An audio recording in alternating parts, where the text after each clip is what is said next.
Good morning, and welcome to the Camera Life podcast, brought to you by Lucky Straps from Bendigo, Victoria. If you're watching along at home or in the car, if you're listening along, it's the 23rd of January already. How did that happen? The time has flown already. It's nearly Australia Day here in Australia. Might be a contentious issue to bring up, but January's marching on, and you are joining us for yet another live episode of the Camera Life podcast. This is episode 46. If you're watching along for the first time, welcome. Feel free to add comments, ask questions, interact with one another in the chat. We love that sort of stuff. Make sure you like and subscribe this particular video. But when you do subscribe to our channel, make sure you tickle the bell icon so you get notifications, because we do a live show every week. And we're looking at introducing some additional shows coming very soon. I think our first additional show will be next week. A short one, but we'll still be there. But enough preamble. I'd like to welcome our guest. Firstly, good morning, Justin. Good morning. Good morning, Greg. How are you, sir? I'm wonderful. Sir. And I'm excited. Where that came from. Sir. And we're joined today by a very special guest and alumni of the Camera Life podcast, Richard Tatti. Richard, welcome. Yes. Hello. Welcome to you guys as well. Good to be back. Yeah, it's great to have you on the show. It's nice to meet you for the first time. I wasn't on the show when you first appeared, which Justin says was around episode 13. It was May 2023. There you go. So that was the Gen 1 series of the Camera Life. We're now in Gen 2, obviously the more superior BG, version. Before Greg. BG, I think now we're AG. Before we get an official who is Richard, I think this comment probably sums it up pretty well from Raphael Peruli. Where are you from, Raphael? Richard, the best night photographer in the world. I admire you a lot and I always follow you. Bye. You know what I admire? Stick with this. Where are you going? Don't go anywhere. But I always admire our guests' ability to pay, bribe, convince friends to write in. It's Richard's other YouTube account that he set up. It's just comments on his own shows. Where are you from, Raphael? I want to hear. Do you? Is that a familiar name to you, Richard? Yeah. Have you seen him in the comments or at a workshop or anything like that, or? Not at a workshop. He's overseas somewhere. I think in the Greater European district somewhere, or it could be South America, but I'm not sure. Greater European. Never heard that. Well, Greater, it could be anywhere from Russia to Spain, or it could be it could be. My YouTube channel goes far and wide. It does. Speaking of which, you're over 80,000 subscribers now on your Nightscape Images YouTube channel. If you're listening and you haven't seen that before, it's a treasure trove of astrophotography information and adventures and just good content. So head over there after this show, not now, and and just like dive through the videos. There's so much. Yeah. There's a video about basically anything you can imagine to do with night photography. So more comments rolling in, going crazy. Dave Digifrog from Tasmania says just getting in before Jelena. Jelena, who's that? From Dave Justin. number 2. Justin. And then Jelena is going to have questions for who is Jelena. Yelena says, good morning, evening, afternoon, everybody. Morning, kiddo. From Luke, Ralph, the most humble photographer and friend I've ever met. I assume he's talking about me. But no, that might be directed at Richard also. You're not humble. No, he's a good man. Luke is a good man. A local Victorian, central Victorian from over near Ararat. Oh, cool. Yeah. Cool. That's an astrophotography kind of area. There's some good spots over that way. Yeah. Grampians. Yep. Yeah, Grampians, and it's nice. a great spot. Another one. Oh, more friends.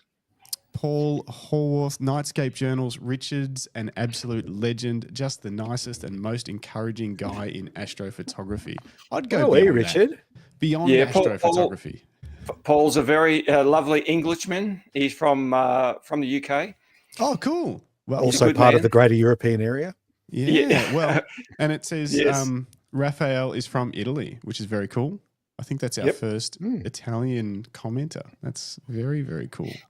Great Great little profile pic there too. Yeah, Raphael. Good lighting. I love it. Yeah. What else? And finally, editor Seb. Morning, lads. Morning, editor Seb. Can I make a little announcement about editor Seb? Yeah, sure. Editor Seb is he's actually my son, my eldest son. And editor Seb is the newest member of the Camera Life podcast team. He's going to be helping us out with some behind the scenes work. So good morning, Seb. He's in Geelong at the moment. Yeah, he's going to be doing some clips for us. So Richard, if you say anything awesome afterwards, just say clip that, Seb. And, okay. So a few sound bites and grabs, is it? That's right. Yeah. So anything you can say, anything contentious, you want to talk about Trump or whatever, go for it. We'll clip it. Yeah. Or montage it into something that you didn't actually say. Context is irrelevant. Yelena says, Richard, how much are you paying these people? Winky face. Yeah. No. And Digifrog apologised. A fortune. They're all bots. Everyone's getting a free workshop. All right, let's do it. And Digifrog said, "How sorry, Yelena." Yelena. She gets all of it. She gets Jelena. Yolanda. She's used to it. Yeah.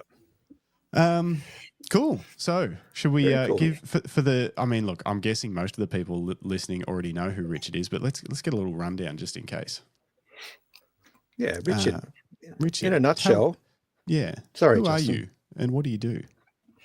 Well, I'm just an average bloke, Aussie bloke, who has always had an interest in photography and videography, but probably from my earliest years that I can remember. And my mum was a very keen photographer, but she had no idea what she was doing and didn't, always had like a little Instamatic or a box brownie or something that she was carrying around with her. So I was probably modeled photography at a young age, but as with most children, that you don't think much about it, you just see and observe. But even from a very young age, I always had a great fascination with the stars in the night sky. And I would suggest that even though I had an interest in photography and, I guess, very amateur astronomy from those very early days, the two didn't really connect until, or I should say the ability to take the images that I could actually see in my mind's eye didn't happen until probably, after about 2010. So the technology had to catch up. The ability to take the images that I could see in my mind and even imagine. And to be honest with you, that probably connects with what I do today, because the photography that I like to take is probably a combination of what's real, what is actually there, and what I can see in my mind's eye, and then working out how to make it look like that. Now, I'm not talking about AI. I'm not talking about photoshopping everything. I'm just talking about how to be able to take the image that I know I can see in my mind's eye, but my eyes can't physically actually see because it's too dark out there, or the sky's not bright enough or something, which is where all the gear and the tech and all the other stuff comes into it. But I started photography as a hobby, I guess, just as a kid. I remember my first SLR film camera was a Fujifilm, like a lot of people had back in those days. Or a lot of people. I think it was. Yeah, a lot of people. And, no autofocus, nothing. Just basically a rangefinder style of focusing. But it teaches you a lot, those sorts of cameras, about the basics of photography, especially using film, because you can waste a lot of time and money on film and it doesn't come out, as we all know. And I started doing photography in a paid way, if you like, just on weekends. So I was just in the spare parts industry as a job. I didn't have a profession in photography or a profession at university degree. I've never been taught anything formally, and I used to do weekend jobs. So I even did, you'll laugh at this, Justin, I even did a few weddings, completely untrained, had no idea what I was doing. On but film I did some anyway. On film? Yes, I did a couple on film back in the day. I did a lot of video of weddings, which is where we met originally. Yeah. And I may have mentioned this story before, but I used to shoot wedding videos editing in camera. So I didn't do any post-production on them at all. I just filmed what I needed to film, put a very crude little title in camera, as you used to be able to do back. I'm talking about the 90s here. So you're using little tape cameras, high eights or something, whatever it was. And the funny thing about that was, and these are paid jobs, people were paying me to do. This is back in the day when wedding videos were not a thing. It was just something, if someone can film something at my wedding, I'll be very happy. Yeah. But and you didn't put music in because that required post-production. So or the only music you had was what was being played live at the event. And there was no copyright to worry about back then either. So the funny thing was I would often sit in the very front row of the church next to the bride's parents or the groom's parents, because I had to get the best angle and I had to get some audio. No radio mics back in those days. So here's me sitting in the front row. Can you imagine this? With complete strangers who are the bride's parents who are paying for the whole gig, with a camera and a tripod sitting there. It's laughable now, but what it taught me very quickly was that there are some very important people at weddings. Justin, you know this well, and that is the parents of the groom and the bride. Mm-hmm. If you're getting well with them, you can do anything at a wedding. Yeah. and I quickly learnt, and I say this with all due respect, I sweet talked them. I was very polite and kind, and they said, "Come and sit next to us. This is the best seat in the house." Mm-hmm. And I did, and I used to film. But anyway, that's one of the things I used to do a lot. And so the video and the photography sort of went hand in hand for me for many, many years. Probably did more professional work as a videographer back in those days, because that's what was my point of difference. I knew a lot of photographers, and they were all doing the same thing. And I thought, I'll try something a bit different, which was where the video came in. And so eventually that evolved into events and all sorts of other things. And photography sort of followed along. I did photograph quite a lot of weddings, but it wasn't really my thing that I really wanted to do. But I did it because people wanted me to do it. But I didn't jump into it like you, Justin, and Jim and others did, because I didn't want to really. If I remember correctly, too, your video gear, I'm trying to think, but your video gear was more video oriented, so you would have had to have different equipment for photo and video. Is that right? So if you took photos at a wedding, you would use a different camera than if you were filming the wedding. Because from my memory, you used to use a lot of more dedicated video style equipment rather than using a DSLR to shoot it like some people were. Yeah, exactly. Well, there's two reasons for that. One is because when I first started doing video, that's all there was. Yeah. There was no such thing as a DSLR that shot video. And secondly, it was more suitable for long format recording. So if I'm going to record an event such as a stage production that goes for 2 hours, that was impossible with DSLRs. You couldn't get decent audio adapters into them, all sorts of things like that. Yeah. So I used to use dedicated. And they weren't made for that sort of duration either. I mean, they would overheat after 15 minutes. Exactly. And the first models, I actually did start to use Panasonic gear. So the GH series Panasonic cameras were brilliant for video. Yeah. So that was a hybrid, a micro four thirds system, really good for video, not so good in low light photography, but pretty good in daytime photography. So it was a hybrid. At that particular time, a lot of people was starting to shoot with Canons, like 5D Mark IIs and things like that, which were pretty good. But still audio interfaces were, and they still are, not very good, to be honest, compared to what a dedicated video camera can do. But that's just how things evolve, isn't it? Well, it's a little bit off topic. I'm sure that the people that are here to hear talk about night photography are probably tearing their hair out. But it's interesting because I feel like that camera series, the 5D Mark II and cameras like that had amazingly beautiful video, but it's pretty average audio and stuff like that. Maybe that's what birthed that new style of wedding video that was sort of cinematically shot, put to music, 3-minute highlight clip. That was the main thing they were delivering, and audio and stuff. I actually know a few videographers. They were terrible with audio, and they admitted it. They were like, "Oh, I don't like doing audio. I prefer not to do it," sort of thing, because the cameras didn't really work with it, and they didn't really understand it that well. So they were more about the visuals, whereas you were sort of from the other direction. It was like, hey, I want to capture it, not edit it so much, but get good audio that you can hear, and show people what their day was like. It's that's cool. true. And you ended up, I used to do some crazy things, like having, a couple of radio microphones hidden on the groom and the bride, even the bride, and mics in the little archways around the, you've seen it all yourself, but you know what I'm saying?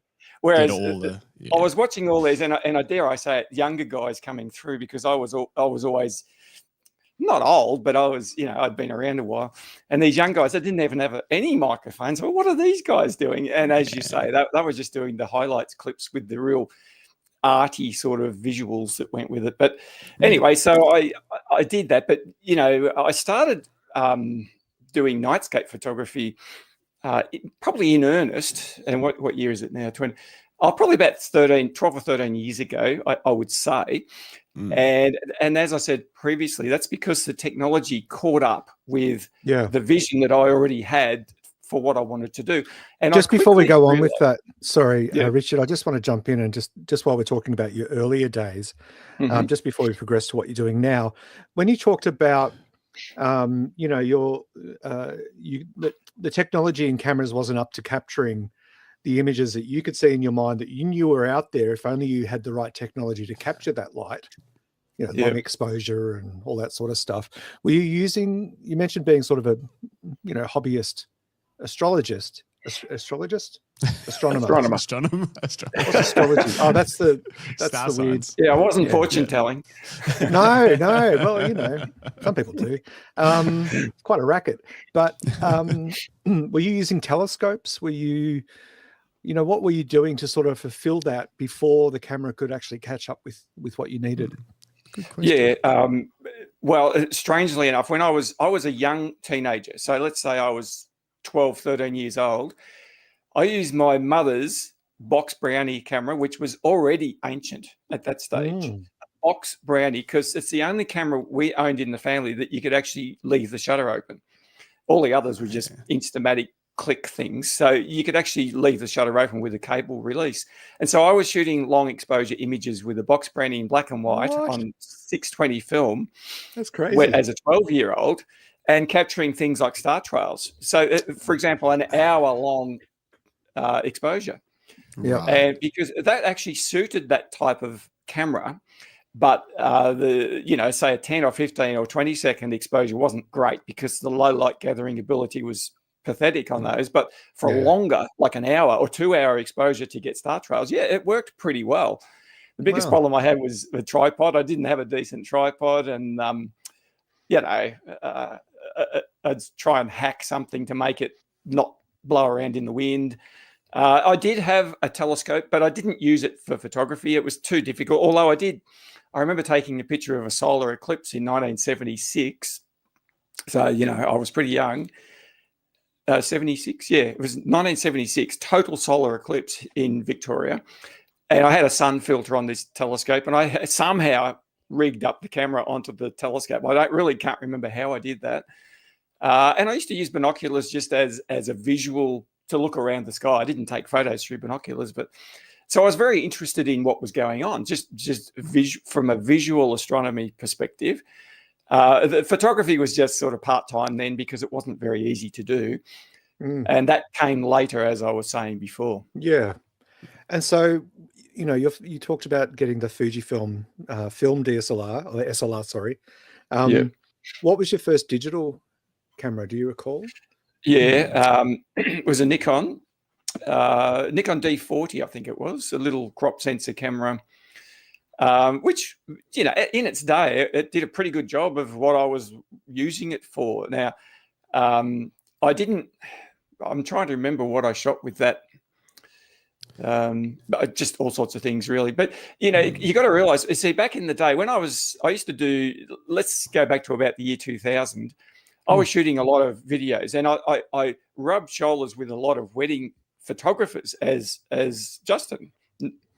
I don't know, we met in about 15 or something, 14 or 15. 14, 15, yeah. Yeah, but even the 10 years before that, I was rubbing shoulders with a lot of very well-known photographers because they used to shoot weddings. And back in those days, there was hardly any part-time photographers. Everyone was sort of full-time, you know, like the Richard Gibbses, if you know them in town, and Andy Banks and these sort of guys. You know, they were professional, like full-time professional photographers, and they often shot more than just one. They weren't wedding photographers; they were the photographer. It was like that's where you go if you need a headshot done, or if you need a family portrait, or whatever.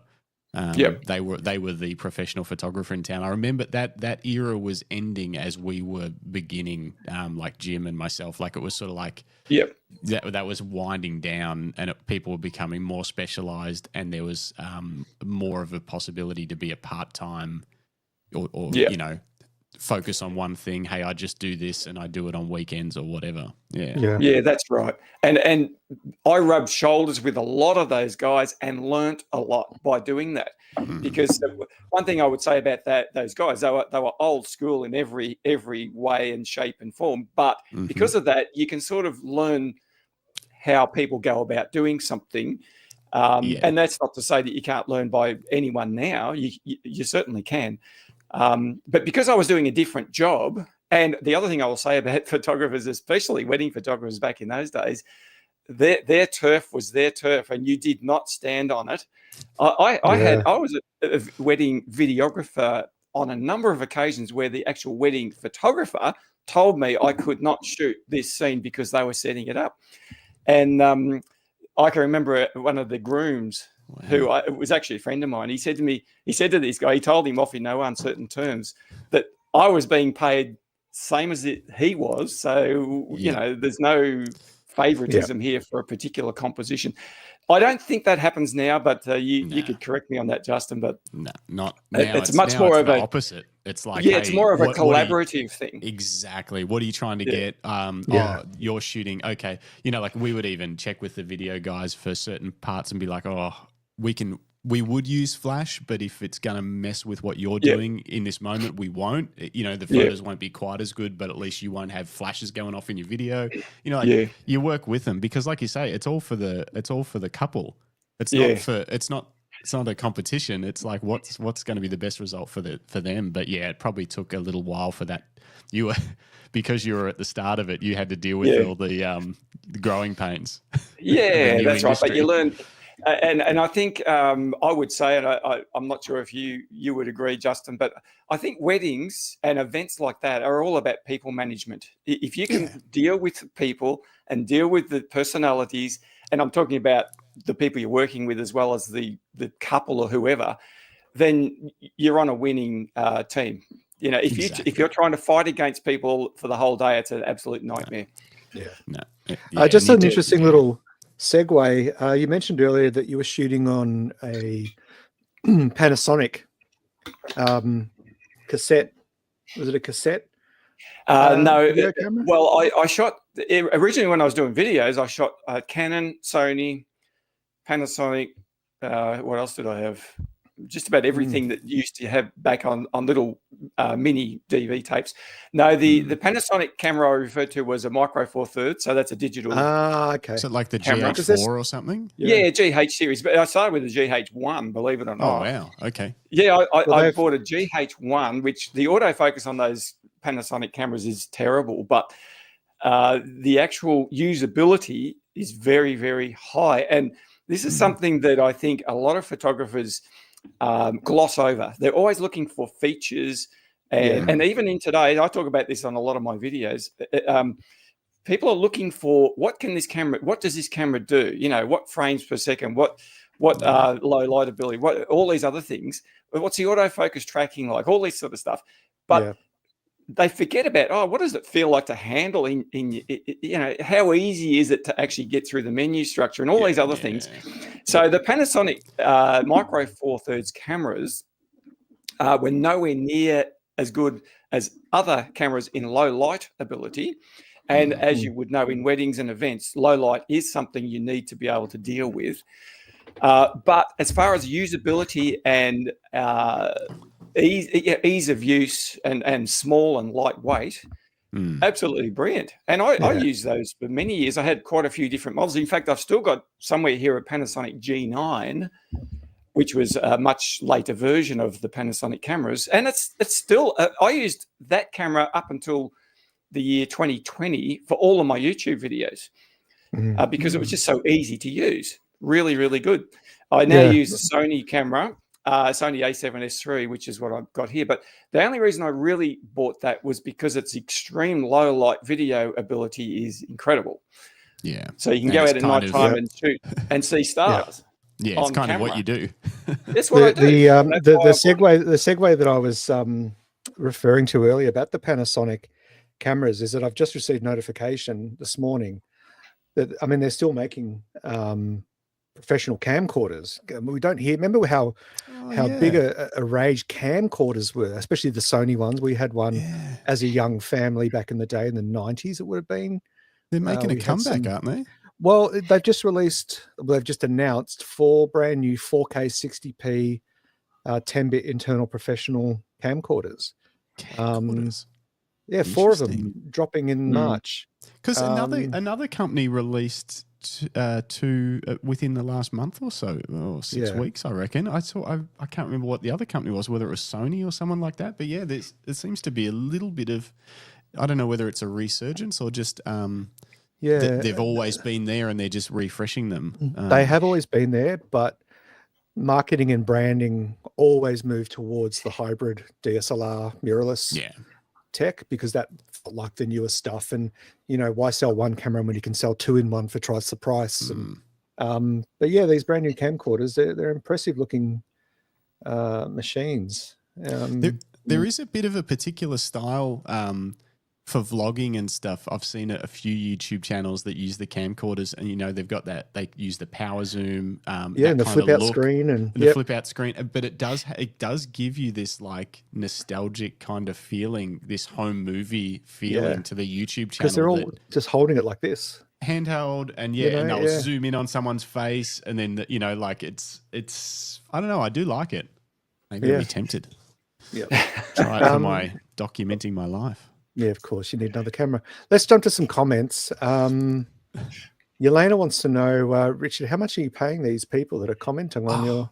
We went through that. We did? We're up to there. There's only one new one. Okay. I know there's actually, not. Editor Seb. Or shucks. Happy to be part of the team. Excited to make you all look shifty with out-of-context clips. Stay tuned for that. It'll be the shortest term of employment ever. Dave, in fairness, everywhere else in the world, it would normally be spelled Jelena. I'm just different. Different is good, Yelena. It's great. We love different. Another Michelle comment. Diggins. Morning all. Richard would have to be the most inspiring astrophotographer, willing to share all his knowledge and help us achieve goals. And I think that's a good point. And Andrew Doyle said, totally agree, Michelle. But I want to touch on Michelle's comment, because in photography sometimes, and videography, and especially when people are trying to make a dedicated career out of a specific genre or style of photography, there can be a lot of gatekeeping, a lot of empire building, and a lot of trench digging around the castle. So Richard, tell us about your personal philosophy around sharing what you know. You weren't traditionally trained. You've taught yourself everything you know about photography through whatever means that is. How has that impacted upon your desire to share what you do with others? Yeah, it's a very good question. I think, in the world we live in today, it's very easy to, with the social media buzz and everything else that goes on, it's very easy to think of yourself more highly than you actually are, and to have an elitist attitude about things. So, for example, I'll give you an example of this. YouTube. Now, I have a YouTube channel. You guys have got a YouTube channel. In fact, anyone can have one. There's no qualification required. You don't have to check any boxes. All you really need is a computer and a camera of some sort. And the other thing I often say about YouTube is that don't believe everything that people tell you on YouTube. It doesn't matter who it is, because there's no police. There's nobody out there saying, no, that's right. Oh, well, unless you start to get into some political stuff, but we won't talk about that. You know what I'm saying? There's no one out there telling you, hey, that's not right. That's so, right. you know, there's a balance that tends to happen. So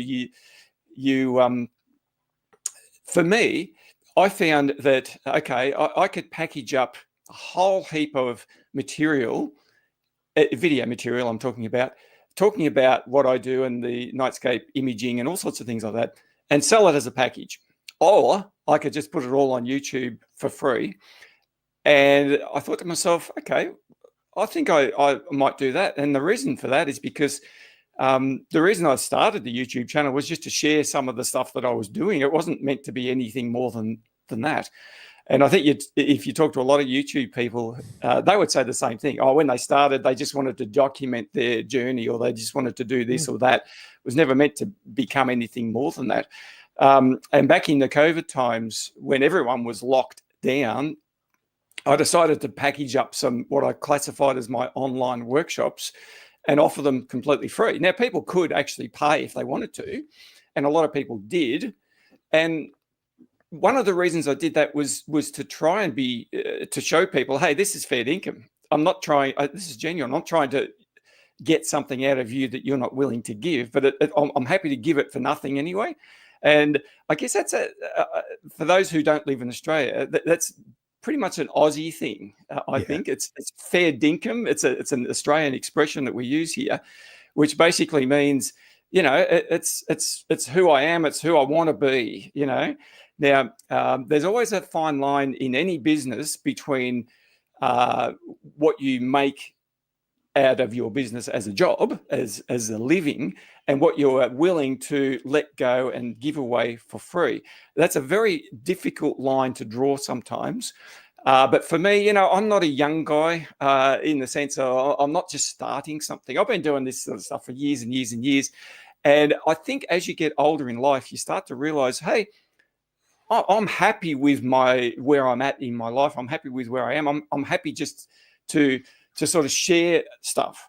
And ultimately, it's just sharing your own life and experience and what you do. And there's a combination when it comes to teaching or whether it's YouTube or workshops or whatever. It's all about sharing your life experience and your methodology about how you do things. And all of those things combined end up with a total package at the end. And I can't remember where this question started because it could go on forever. But, you know, I've been running photography workshops for a long time. And my photography workshops are probably a little bit different to a lot of people's in that they are, and it also is because of the topic I'm talking about. It's very in-depth. It's very complex and it's very complicated in the sense of being very technical on one hand and very creative on the other. And my job, I always see my job as is to join those two aspects together and try and connect the technical side with the creative side. And if we as photographers can do that, doesn't matter what genre we're in, that's where the magic really does happen. But the problem is in night photography, astrophotography, whatever you want to call it, that's a hard thing to do. It's just not quite simple because you're not relying on the camera to do the heavy lifting. You've got to actually make it do what you want it to do, as opposed to other genres where you can put the camera in aperture priority and go out and shoot some brilliant stuff. And I've worked with a lot of what I would classify as creatively brilliant photographers who get fantastic stuff. And you say, oh, how'd you do that? Oh, I don't know. I just pointed the camera. You know what I'm saying? Whereas with this Nightscape photography, you can't just get away with pointing the camera and hoping for the best. Well, for one, you don't always know which direction to point it in.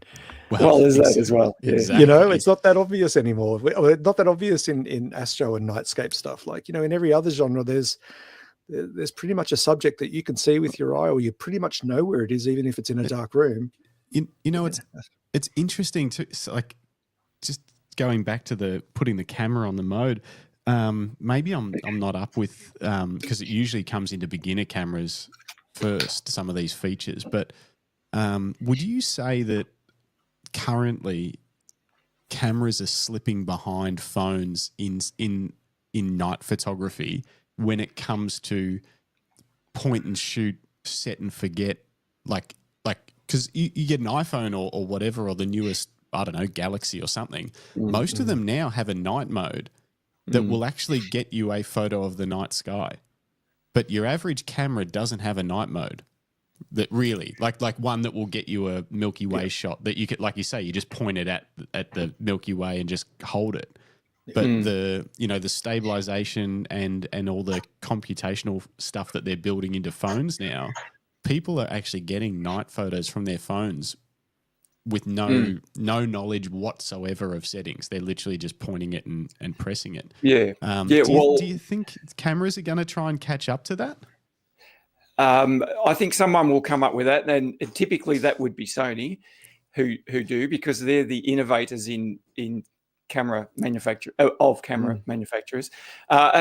Before I answer that totally, I'd also keep an eye on OM systems.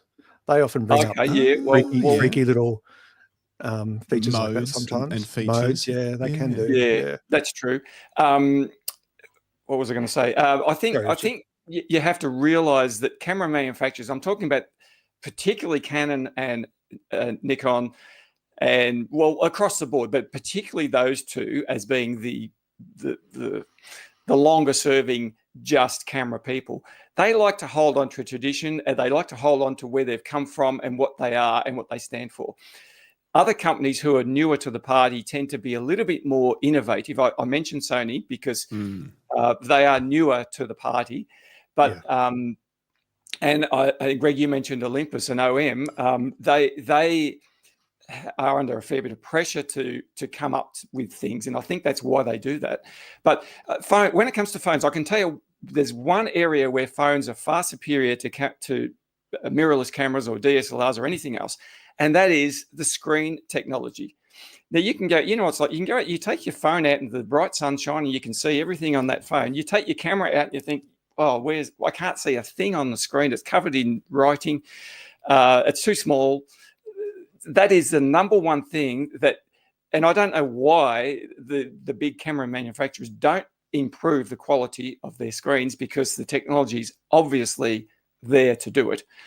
They do. But the problem with phones is the tiny, small sensor that's in it. There's only so much you can do with physics. And so when you put a phone picture onto,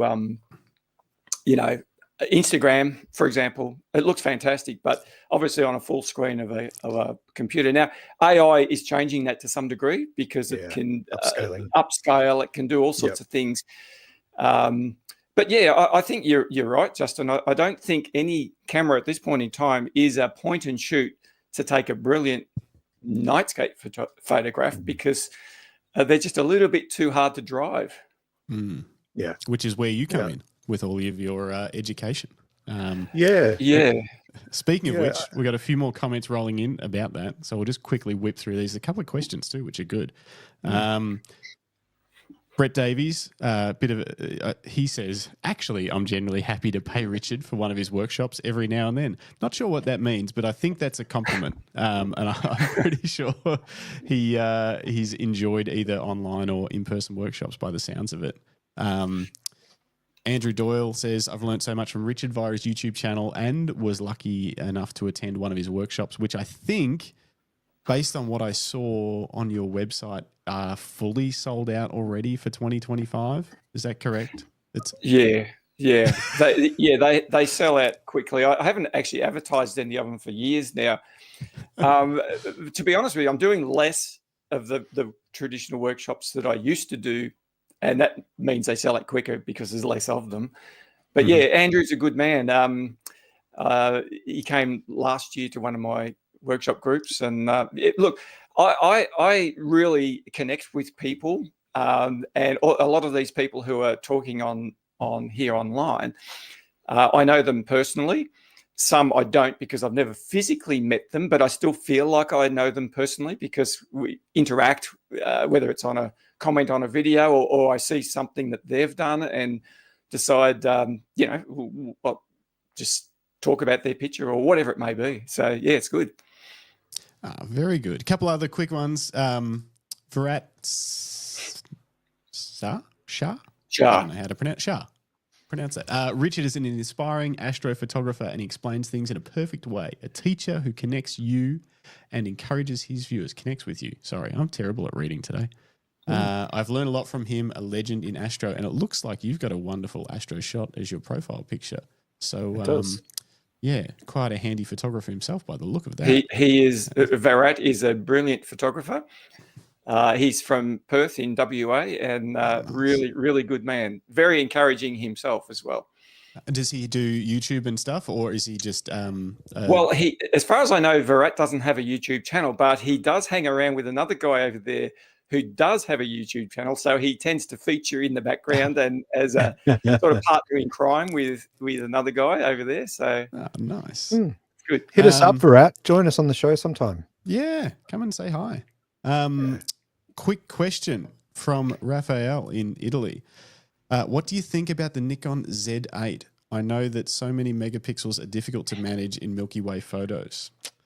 Richard. The Z8's a great camera. I think people worry a lot these days about things that they don't need to worry about. Any of the new cameras from any of the brands are very, very capable. I know a lot of people who shoot night photography with the Z8. The Z8's a great all-round camera. It does everything well. It reminds me a lot of for example, a Canon R5 model. It does everything well. You can use it for any genre. The high megapixels is not a problem. If you downscale a Z8 45 megapixel camera to a 24 megapixel Z6 camera, you won't see any difference. So it's a fantastic camera. No difference at all. No, I don't think so. Yeah, because I did some tests. That's super interesting. I did some tests with the original R5, the R5 Mark II, and my R3, and did some very average tests, not scientific at all. Just some basic sort of high ISO testing. And I was interested because that is usually the word on the street is, hey, once you downscale, they are actually sort of similar or if not better sometimes. Yeah. And that, but what I found is the R3 was still a little bit nicer visually in just the style of the noise and what like less hot pixels and stuff like that once it got to a really high ISO. But not enough that it would really bother you, I don't think. Like it's like, hey, if you were choosing it particularly for that purpose, but on the other hand, you get the benefit of the extra megapixels and everything on the camera, in daytime and stuff. So it's like, it wasn't really enough to bother me, but I did still see a slight advantage with the R3, I think. I think the Canon R3 is, you get something for the money you pay for that camera. I had a guy who actually had one of those at one of my workshops, and I was very impressed with how good that camera was for a Nightscape and astrophotography. So there's something going on in that particular camera that is pretty good and pretty smart. For example, he was shooting images, and it's not just the brightness of the back screen. That was just much brighter than everyone else's camera and different brands or whatever. So it's a good camera. It's a good camera for this sort of stuff. But not many people are going to buy that camera just to shoot astrophotography. But the other thing you've got to realize is most people who are doing this sort of photography seriously are pretty heavily editing their images. And once you start getting into noise reduction technology, it becomes a non-issue totally. And that's where the extra megapixels can also be beneficial because it's more data for those those fancy AI denoise algorithms to work with. That's what I've heard, is that once you start doing that, maybe it's actually better to have more megapixels. Yeah, it's interesting. Yeah, well, as a general rule, more megapixels means you've got more options. It does indeed. Can I just jump in on a little segue there? Because you know how much I love a segue, guys. Yeah. Canon has just announced overnight that they're developing a brand new full frame 410 megapixel CMOS image sensor. What for? It's not for a Canon EOS R. Oh. Be pleased to know. 410 megapixels. It's for surveillance, medicine, and other industries that need high resolution and the ability to crop in quite significantly. It's going to be on show at one of the upcoming trade shows next month. But a 410 megapixel sensor is equivalent to 24K resolution or 198 times full HD on a 35 and it's on a 35 millimeter sensor. 35 mil sensor. Full frame sensor. 410 megapixels. Yeah, that's nuts. Readout speeds, the readout speeds aren't huge, but they can capture 3,280 megapixels per second at 8 FPS video, or capture 100 megapixel video at 24 FPS. But the thing with it being a full frame image sensor is that traditional full frame lenses don't need correcting for it. No. So you can, whatever the application is, you can mount, technically you could mount. Could mount whatever. What's interesting is they wouldn't be able to resolve that kind of resolution.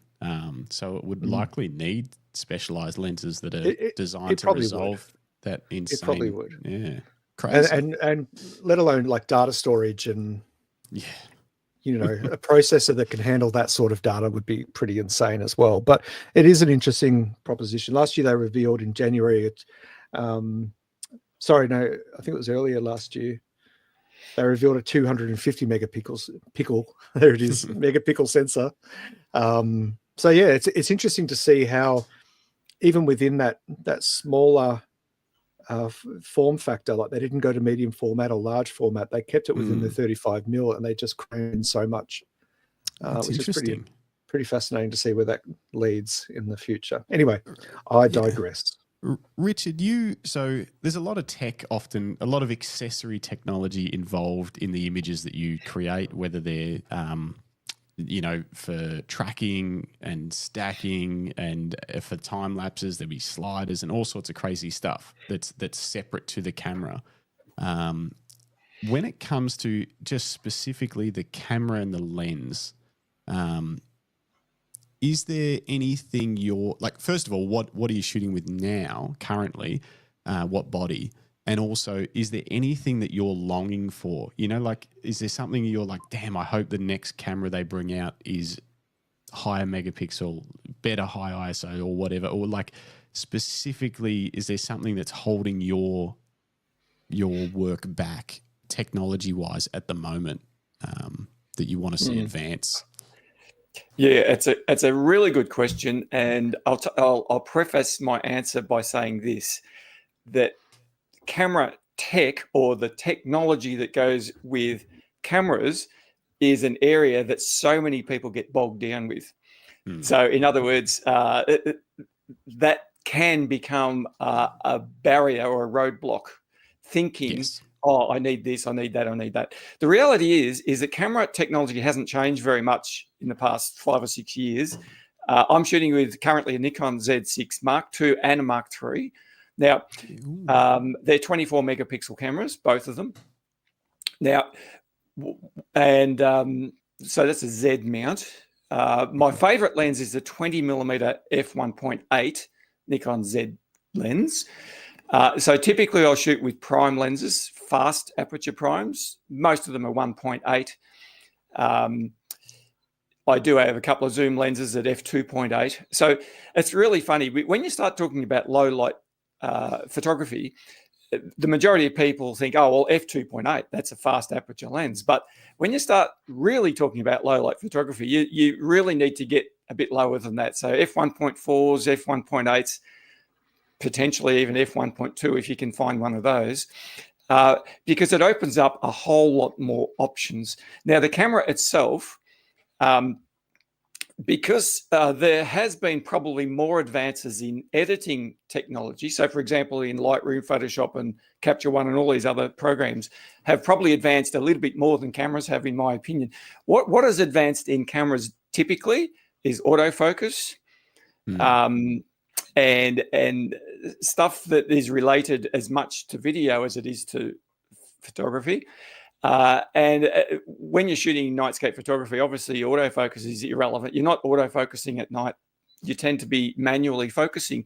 So if you lock out, suddenly you lock out a whole section of a camera's tech, autofocus I'm talking about, then suddenly you realize this camera is the same, really doing the same thing my 10-year-old camera did. Now, okay, you have ISO ability or capability is a better way of putting it. But yet, when you start thinking about it, a lot of the ability or the technology that cameras have now is basically AI or computer generated within that camera itself. So the sensor size hasn't changed. The optics hasn't changed very much. There's not much that's changed in the past 10 years. Now, sure, the cameras are better now than they were 10 years ago. There's no denying that in every way. They're smaller, lighter, more compact. They do more stuff. But when you start boiling it down and take away all the automated features, there's not that much difference. So I'm shooting with 24 megapixel cameras because I see that as a sweet spot for shooting, albeit we talked about more megapixels makes it easier to crop and things like that. I can tell you now, with my Nightscape photography, I rarely crop the images at all.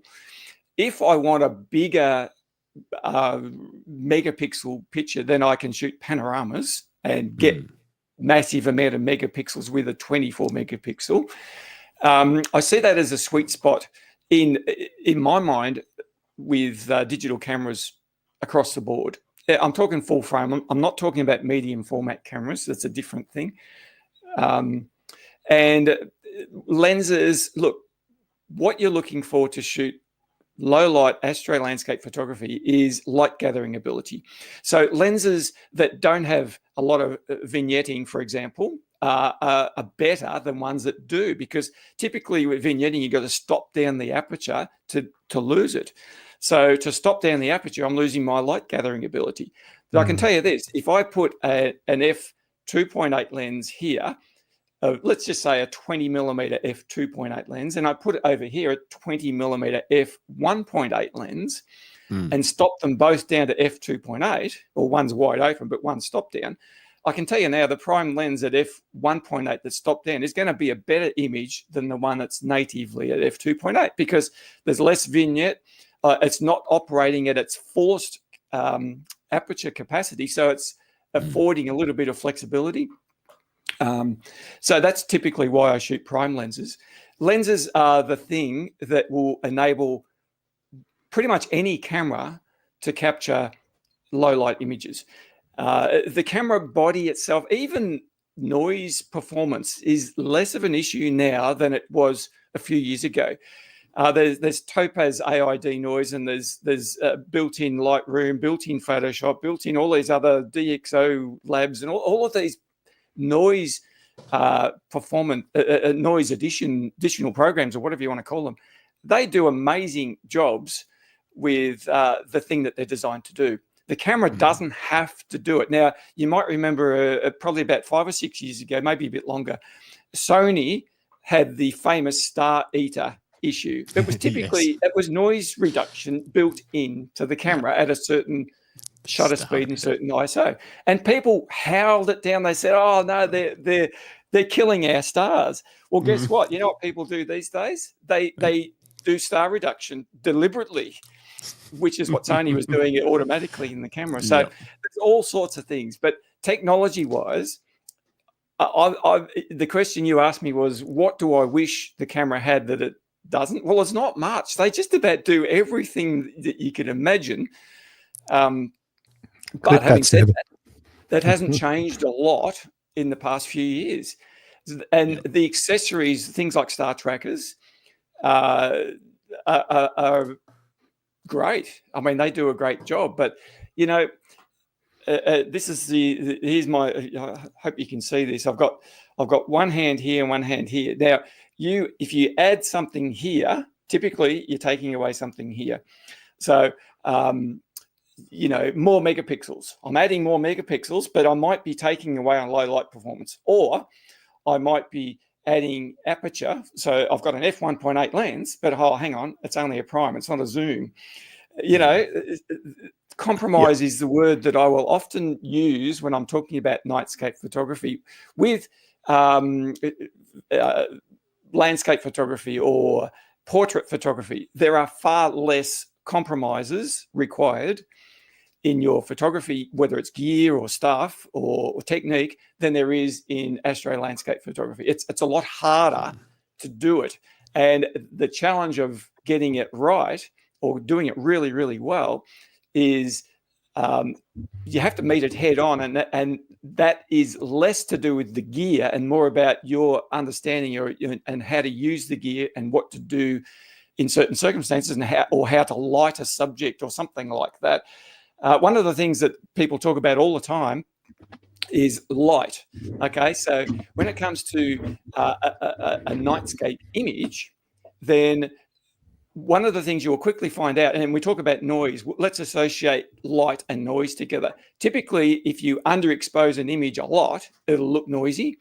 And if you don't underexpose an image a lot, it won't look as noisy. Now, sometimes the noise is still there, but you just can't see it because it's lit. The pixels are lit. Now, there's all sorts of things like ISO invariance that comes into this topic.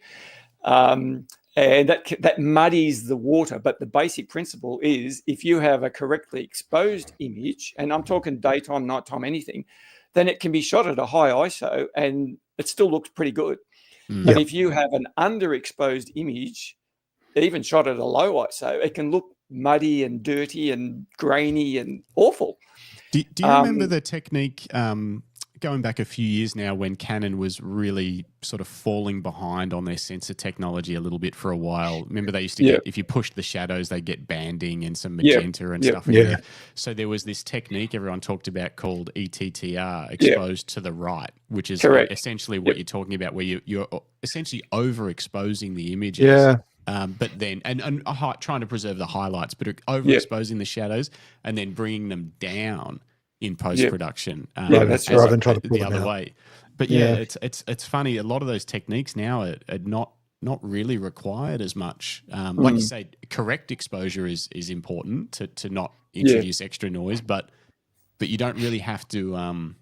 Or do you? I don't know. Do you ever use that technique anymore, or is it not so much required now? Well, you've brought up you've started to open a can of worms, but I'll try not to make it too wormy.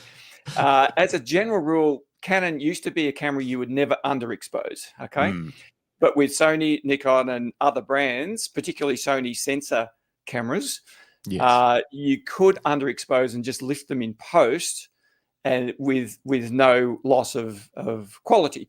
Now, with the more modern Canon cameras, they are starting to become what's known as ISO invariant, which solves that issue.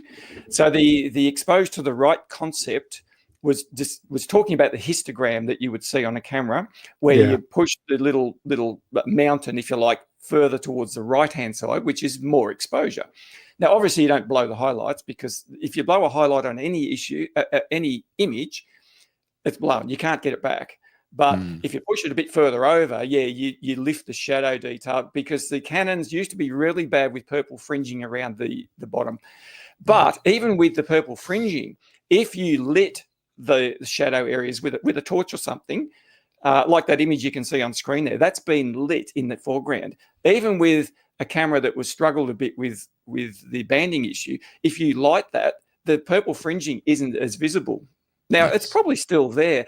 The concept of the noise threshold is such that you've got noise, signal to noise ratio. Okay, so you have signal on this side, you've got noise on this side. Now, as a general rule, if your signal is really high, your noise threshold's here, then your signal's going to overpower the noise. And so you don't notice the noise. It's still there, but you're just not seeing it. But if your signal's really low or comparable to the noise threshold, then the image looks really noisy. Now, the concept of stacking images, which means taking a whole lot of the same image, is essentially just building on the light gathering ability of the camera. It's adding a whole lot more. Now, there is a few other things happening with the stacking that targets noise, but let's just keep it simple. So if you've got more signal, the signal to noise ratio is high, and that's good. That's what you want. So if you underexpose your camera, the more underexposed it becomes, the closer that signal comes down to the noise threshold. So I've never heard it explained that way, Richard. It's a simple way to. That's a more basic, uneducated way of explaining it. No, it's hit the mark. It really has. It speaks a lot to me with when it comes to sound. I used to do a lot of sound engineering, but even taking it out of that application just into the real world, if you've got, say, you got you're watching something on your phone, crappy little phone speakers. If you're in a quiet room, no problem. Jump on an aeroplane. With all of that background noise, it's a lot harder to hear that sound coming out of your tiny little phone speakers, and you got to bring it closer or whatever. So it's like, you need to elevate whatever it is above the noise floor, and the noise floor is obviously higher. And using that illustration as an analogy, you know what we tend to do? We tend to boost the signal. So in other words, with our camera, we boost the ISO, and what does that do? Makes it noisier. Yes. The actual noise is increased. So rather than increase the signal, we increase the noise. In other words, if you turn the stereo system up, the audio system, it eventually distorts, doesn't it? If you keep turning the volume up. Yeah. So what you've got to do is increase the signal, not the volume. So I classify ISO as a volume switch built into the camera. Because we know it's not real. It's not a real signal. It's actually an electronic gain. So it does the same thing. Now, modern cameras, you can turn the ISO up a fair way and still get a great image, but you will get a far better image at a high ISO if your signal is high. Does that make sense? Yeah, absolutely. Just before we move on, I do want to go through some of your images from your Instagram, but just before we do, I just want to take a moment just to thank everyone who's watching along, and for those of you who may be listening along at a later stage via audio podcast. We are available on all popular audio podcast platforms, and of course you can watch our back catalogue of the Camera Life podcast at any time, including Richard's original episode number 13. Yeah. If you just can't get enough of Richard today and you want another 3 hours after this, go back, go back and listen to episode 13. Yeah, exactly. But also, I just want to remind everybody to like and subscribe. And don't forget that today's episode is brought to you by Lucky Straps from Bendigo, Victoria, maker of exceptional leather camera straps. Did we have any little flashy graphics? Oh, look, yeah. Hey, let's put this up. See this little QR code in the corner? If you want to save 15% off any of our camera straps, just scan that little bad boy with your phone. Yep. Unless you're watching on your phone, in which case, I don't know, you'll have to figure it out. Find another screen. It's complicated. It's a puzzle to get the discount. But yeah, you can use that. We won't leave it up for too long, but we'll leave it up for now. Well, maybe I'll go through a couple of comments before we get stuck into some I think that's Richard's a good idea. images, because there's a ton, including Andrew Doyle. Richard has a really good way of explaining complex concepts, and this was a great example of that. It certainly was, because I've been told about signal to noise, and I kind of understand it, but when it related it to sound in my head and the way he was explaining it, I was like, oh, that makes way more sense now. Absolutely. Very, very clear. Michelle Diggins, one thing I think we learned from Richard is to experiment with your settings and find what suits you and how you want to create your image. Is that something you often encourage people to do, Richard, rather than just telling them, hey, just use these settings, you'll be fine? You want them to experiment for themselves? Yeah. Michelle knows me too well. That is very true. You see, everything we talk about comes back to what I mentioned previously. We have on one side a technical settings, and on the other side we have creativity. Now, what we need to do is gel those together And the way people are wired is either predominantly one way or the other. We all know this. Some of us are tech people, and some of us are just creative, arty-farty people. We need to blend those two together. So if you think as a tech person, you're searching all the time for settings. What are my settings? What my camera? What lens? What f-stop? Da da da da da da da da. If you're an arty person, you're thinking, oh, how can I see an image? How can I compose? You know, it's a completely different mindset. And so a lot of people are simply looking for a set of settings. So what I often do deliberately, you'll see this on some of my videos, I'll shoot a scene with different settings. Now, no, I'm not talking wildly different, but rather than shoot something at say I might, this happens a lot with foreground. So I might be light painting a foreground, and oftentimes these will be images where the foreground is a separate image to the sky. Now, I might shoot my foreground at f4, right, for 20 seconds and do some lighting on it or something. Then the next time I might shoot it at f8 and then do some lighting on it. Now, obviously, if I'm shooting at f8 as opposed to f4, there are changes in technique to get the same amount of light gathering. But there are other things that come into the equation. For example, the depth of field is much greater at f8 than it is at f4 or f2.8 or f1.8. And these are the things that we talk about. So landscape photographers, for example, don't have to worry about depth of field very much because they're shooting at f11, f16.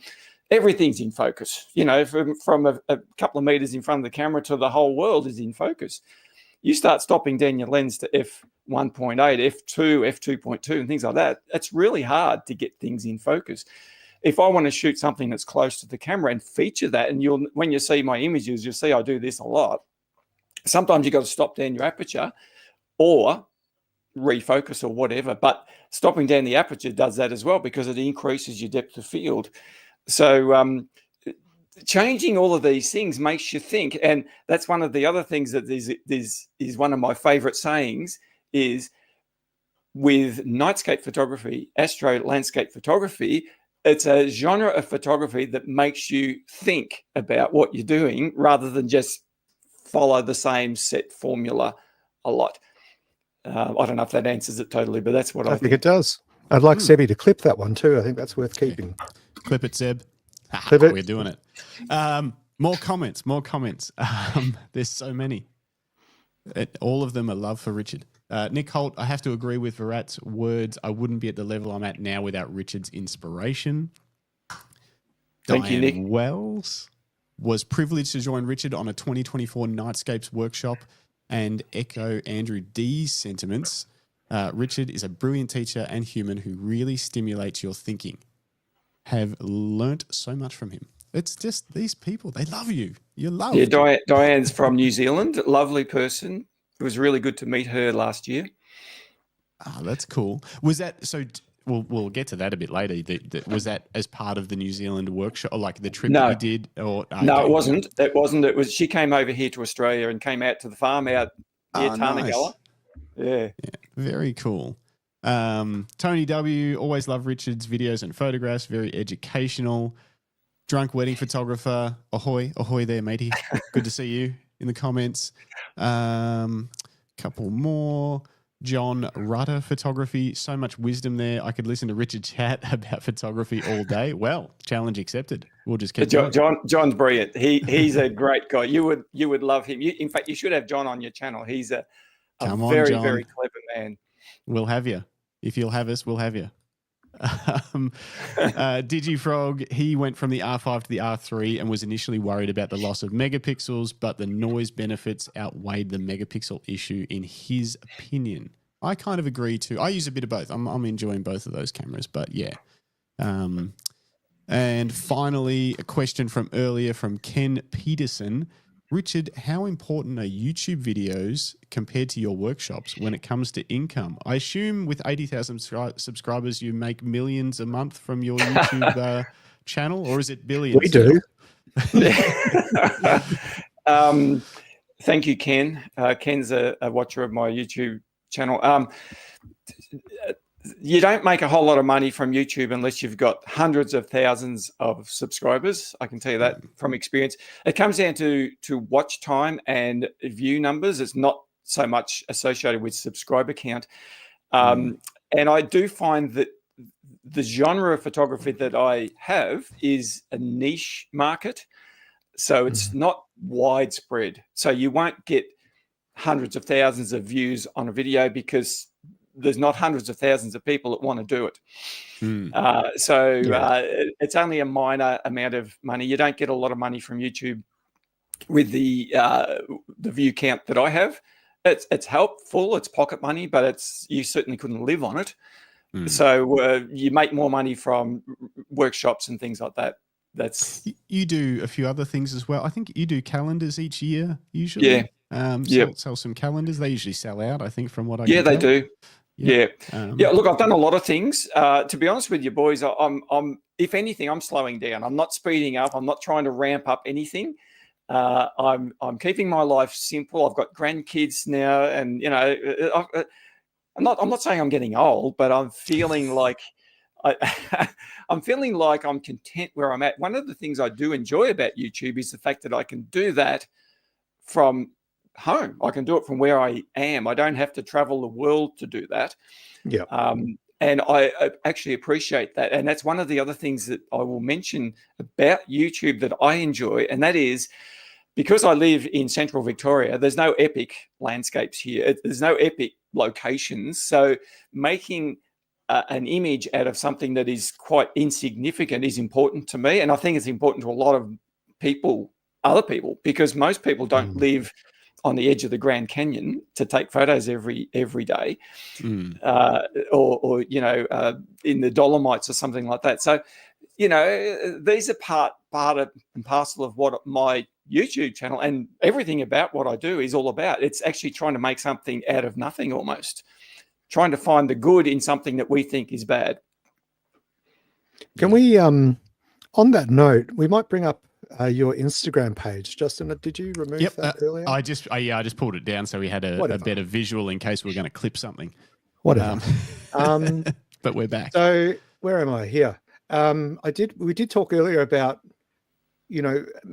turning mundane objects into something, finding something where there was nothing. And I think you've kind of mastered that there, Richard. This is obviously an old piece of farming equipment. Yeah. It looks like a torture machine, but and that's a time lapse. We might go to one of your images where you've got the galactic core very much alive. So this image here, for example, highlights exactly what I was saying before. It's a gum tree, and it's not even the most attractive gum tree you've ever seen.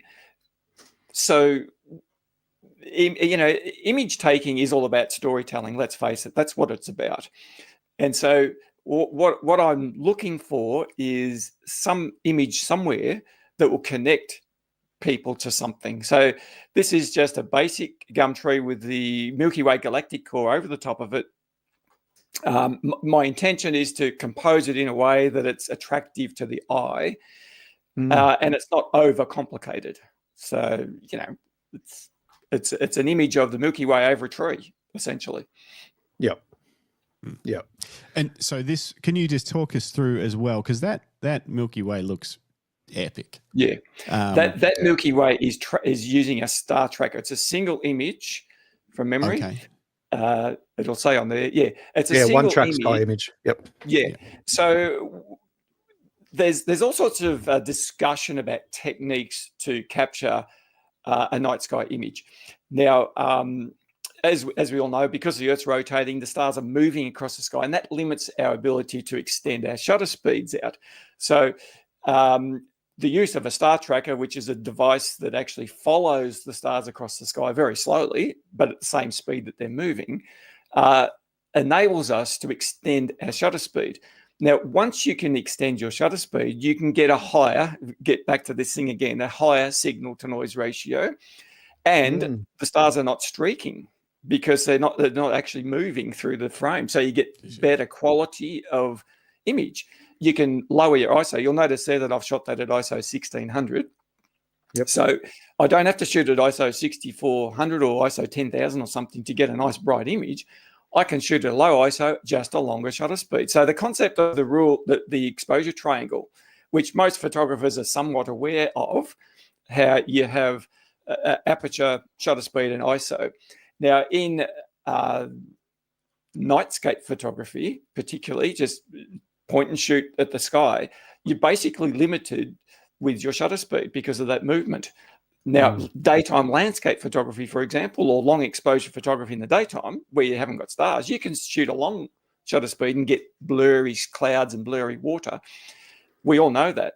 So by using a star tracker, we suddenly bring shutter speed back into the equation. We can use a longer shutter speed. And that has given me that image. One single shot of the sky and another, therefore, because your camera is moving on the platform of a star tracker, whatever is in the foreground is blurry. So you can't use that. It's blurred because it's been shooting for a minute. And it's actually moving. The camera's moving. So that's why I've shot a separate shot of the foreground there. And you see, I think that says F4, 13 seconds at ISO 1600. So yep, that's all it is. A little touch of light painting with the torch. So does that mean that the sky that's there, you would have had to move spots slightly so the tree wasn't in the shot of the sky? Yeah. Is that so? Because otherwise you'd have it like a blurry smudge there where the tree would be. Okay, yes, so correct. So say you walk 80 meters to the left. So that the or just in front of the tree. Yeah. Oh yeah, that would work too. Yeah. So that's what I do. Now not everybody would do that. That just makes it easier to blend. And when you start thinking, so remember before I mentioned about thinking about your photography. So when you use this sort of gear, you have to start thinking. It's not just a point and shoot scenario. Now, having said that picture before, you could shoot it, point it and shoot and get a reasonably decent image as well. I've got a video on my channel which I shot last year where I compared a single shot stacking from a fixed tripod and it tracking all of the same subject, and it's a very interesting comparison. Tell me this, on Instagram, do you think if you process them all well, do you reckon anyone could really tell the difference on Instagram? Not a lot. Not a lot because there's a small screen like an Instagram screen, which even on YouTube, which is a bit bigger screen, albeit compressed. I put all three images together on that particular video, and a lot of people couldn't tell the difference. Yeah, it's really when you start printing larger that you reap the benefits of that extra work to get that higher level of professional quality. Yes. Now you've brought up a very interesting point there, Justin. And my comment is this: it is all in the eye of the beholder.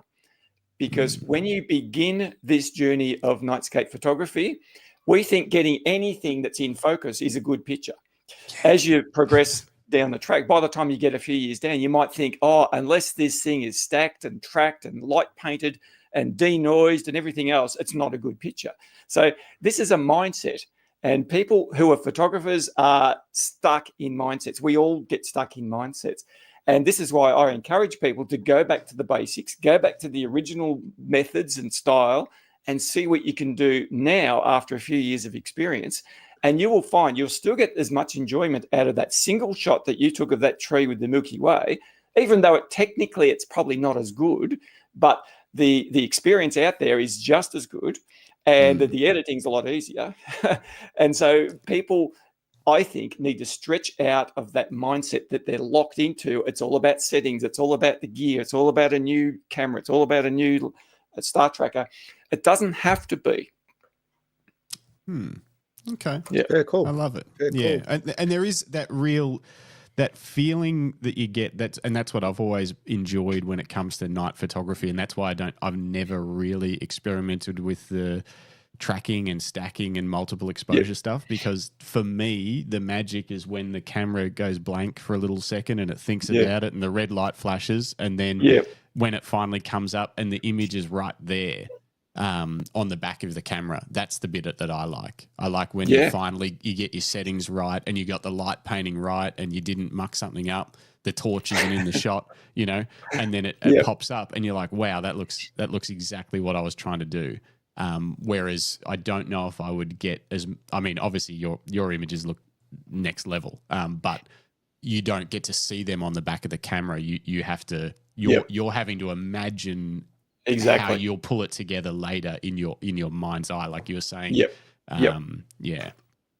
Just a more complex process. And that is one of the most difficult things for people to grasp is being able to connect the what's happening on the camera to what you can actually see and imagine in your mind.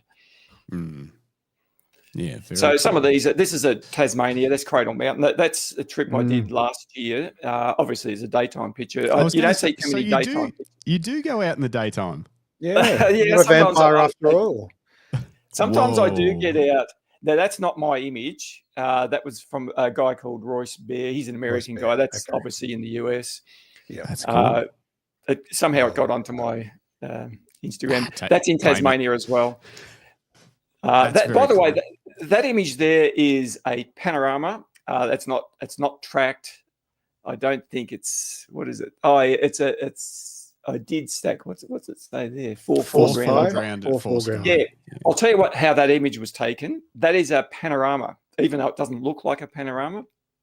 And what I did, I shot 4 images of the sky across ways as a vertical orientation pano at whatever settings I've got written down there. And I shot the same thing, but on the foreground. And the reason I did that was because I just wanted to get the lighting right on the foreground. It's got a couple of tiny little low-level lights. I didn't do any light painting as such, but there's a couple of lights there because if I didn't have any lighting there, you wouldn't see any rocks, you wouldn't see the water, you wouldn't see anything. Yeah. So I shot 2 separate panos, and I think you'll find the settings change a little. Let me have a look at that. I can't even read that, but anyway. 3200 versus 4000 for ISO, and which is not much different. 15 second at f2 for the sky versus 60 second at 2.8 for the foreground. Correct. Okay.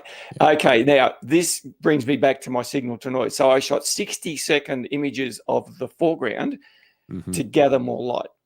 Yep. So to make it brighter. So sometimes, because you can do that now, 60 seconds obviously means the water smooths out. That was really rough sea there. It doesn't look rough, but it was.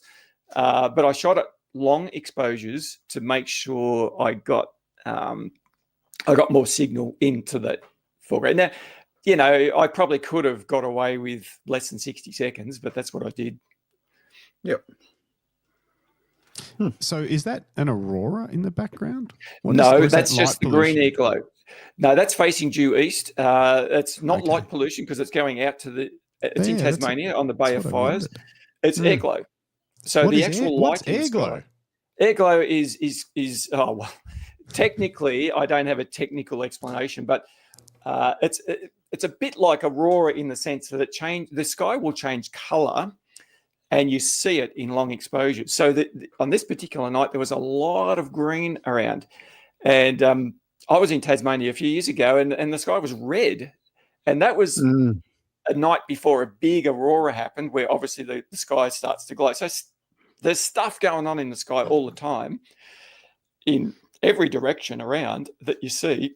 And the sky lights up in colors and all sorts of things. And your long exposure of your camera picks up those colors.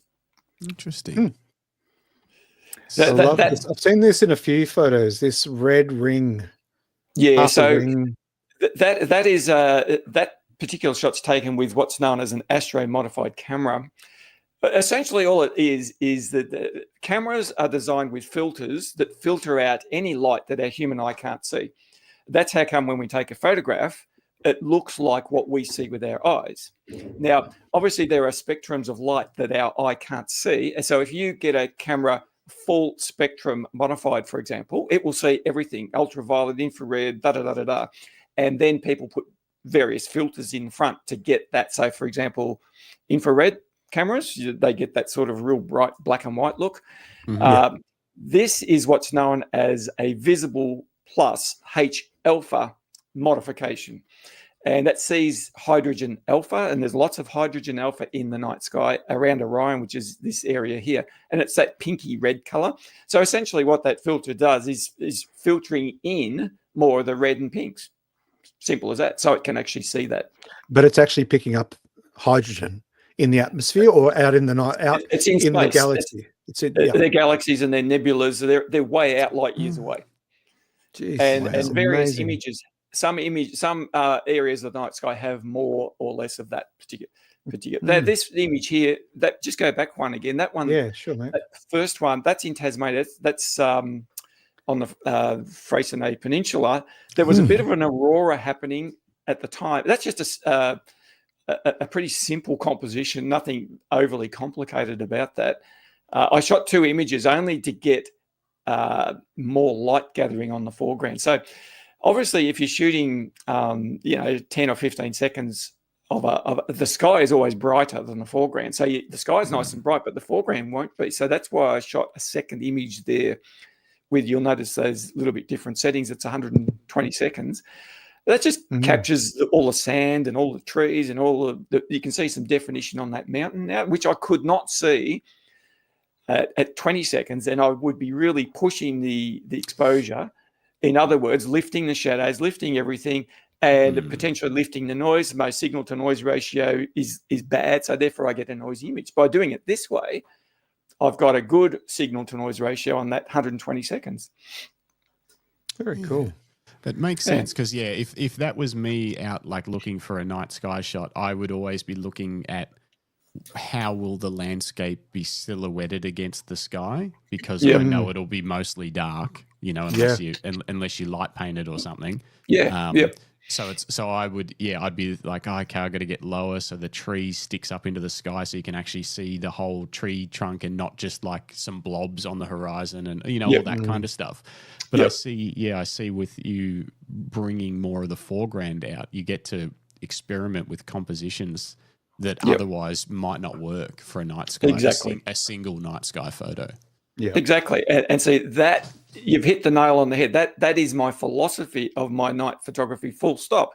It is not so much about the night sky as it is about the night landscape or the night subject that is in the foreground. And therefore, my principles, techniques, and ideas are largely oriented toward the foreground subject, whatever that is. And so the sky never changes. So after a while, you know how to shoot a night sky image, and you can work out the various techniques, whether it be stacking or tracking, whatever, that gets you the best image quality. So I can tell you one thing, a star tracker has no relevance to the foreground at all. It doesn't help you. But longer exposures will, or stacking multiple exposures will help you with the foreground, or light painting. All of those things help with the foreground. And a lot of those images that you were looking at there show a closer, like the old plough and so forth, a closer subject that is actually the point of the image. That is the focal point of the image. Yeah. And so the technique has to go with whatever it is I'm trying to show people when I'm taking an image, whether that's a plough or an old tractor or a machine or a tree or a landscape. In that particular image we just looked at, that's a big landscape. It's impossible to light paint. You can't light a mountain. So you need more exposure time. Could you light a mountain? I mean, with a big enough torch? You probably could, but it's not practical because you can't get on I'm starting to get down to the nitty gritties, but you can't get the right angle of light. If you're lighting a mountain, you're lighting from the camera. And one of my no-nos is deer in the headlights lighting. It's a bit like flash photography at a wedding. You don't want the flash coming straight at someone from the camera. You want it to be bouncing off or coming from the side angle. And it's the same thing with that. Now, you can use moonlight to your advantage in that case. I think I have seen some... I was just going to say that light painting. There was a dude. Do you remember a photographer called Moose Peterson? Moose Peterson. He was like a famous landscape photographer or whatever in the States.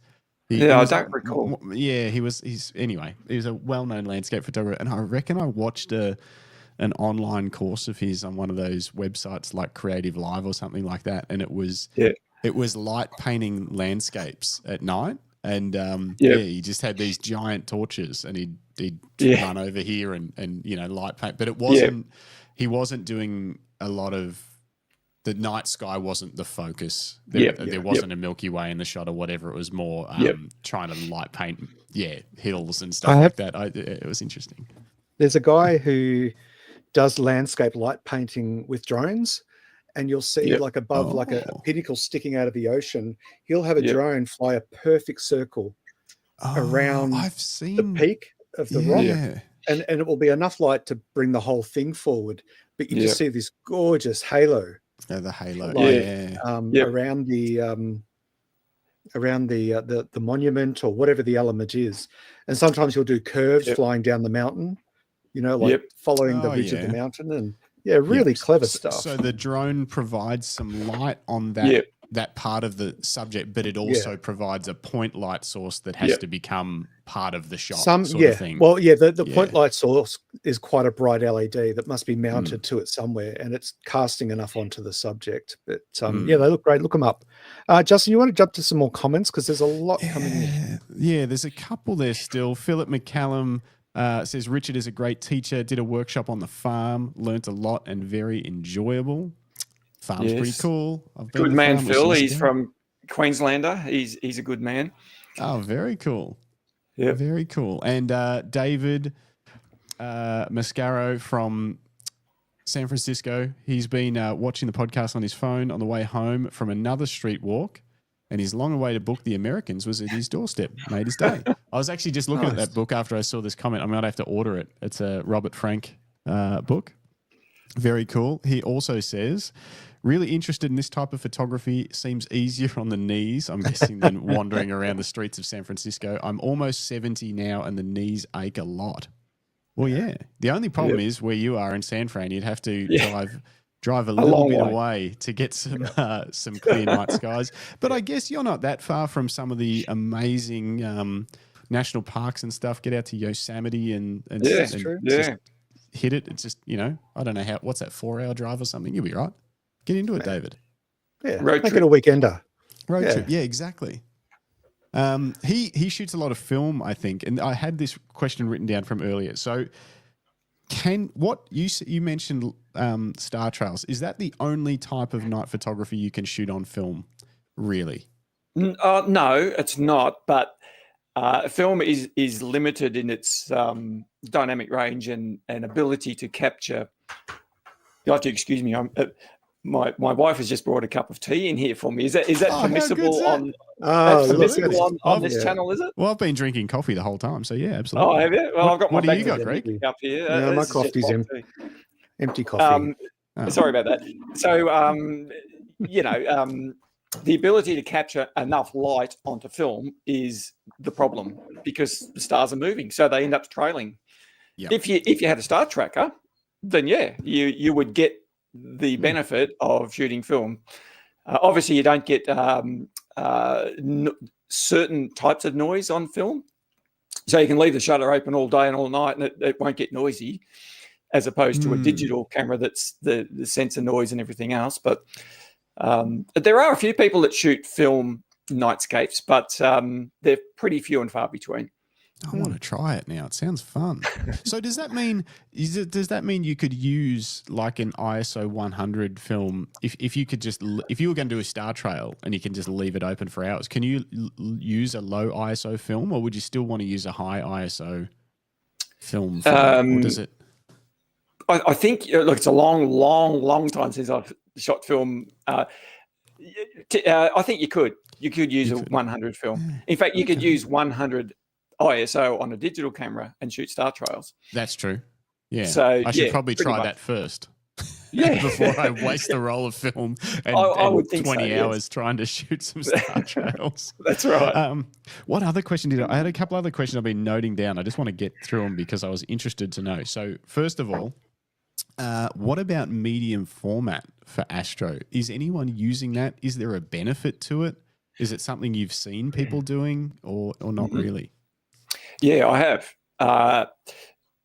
Medium format, well, let me put it this way. I would suggest that 35 millimeter, what we call full frame cameras, have had the most research and most technology put into them over the years, and therefore they are the best all-round cameras. You probably have to agree. I mean, there are crop sensor cameras that you're put into the same category because they've had a lot of technology put into them. Medium format cameras, 100 megapixel GFX 100s and things like that can be used for long exposure photography, but they're less suitable because they're more of a one-trick pony. They're a high megapixel landscape camera, sometimes portrait camera, but they're not made for anything else. And their noise performance is nowhere near as good. So you're getting 100 megapixels, right? But do we really want 100 megapixel Nightscape with a whole heap of noise that we've got to control? That isn't. See, I had a guy came to one of my workshops. He had a Leica medium format camera. That was about this big. His tripod was about this big, just to hold the thing up. And it just did not perform over ISO 800 at all because it was made as a landscape / studio camera. That's what it was made for. And it excels at that. So in my experience and from other people's experience that I've seen, medium format is expensive way of trying to get a Nightscape image where you could do the same thing on a tenth of the budget with a more commonly available camera that is cheaper to buy. And also the lenses, they don't have very many wide angle lenses, ultra wide, ultra fast lenses. No, and if they they get expensive too as you start to head in those directions of their sort of lower, wider aperture lenses and stuff like that get pretty pricey on the medium format systems. I was just interested as to whether it's something that people are. I got a biscuit as well. Oh, nice. Yeah, I just dunked it. Is that okay on your channel? Yeah, you do whatever you need. You can drink the tea through the biscuit if you want to go. What's it, the Tim Tam straw technique? Hey, all these people following along, they know I dunk my biscuits. They've been to the workshops. They've seen it. Yeah, probably. What other questions did I have noted down? Now, you mentioned Nikon Z6 2 and 3. Any difference for Astro or like any perceivable difference? I know the 3, they talked about having some issues with dynamic range and stuff compared to the 2. Is that something that enters your radar or not really? Well, yeah, it does, but that's at base ISO. So once you get to ISO 800 upwards, there's no difference. Okay. So there's not very many images that I'm shooting under ISO 800. Typically with most modern sensors, they have dual gain ISO circuitry. So on the Z range, the 6, 7, and I think 8, that second native ISO kicks in at 800. So if you look at the charts, you'll notice a big dynamic range increase when you go to 800 as opposed to 640 or whatever. Now, other cameras are different, and every camera is different in where that is. So on the older cameras, like let's go back to the Canon 5D Mark II, it was just a linear. It just got more and more as you went up. But on these new cameras, it goes like this and then suddenly drops down and then starts up again. So the Z6 Mark III is a partially stacked sensor. The reason they did that was to get better autofocus performance and tracking focus performance. Now, you'll notice the Z8 and Z9 in the Nikon range and some of the other Sony A1 or whatever, they're fully stacked sensors, right?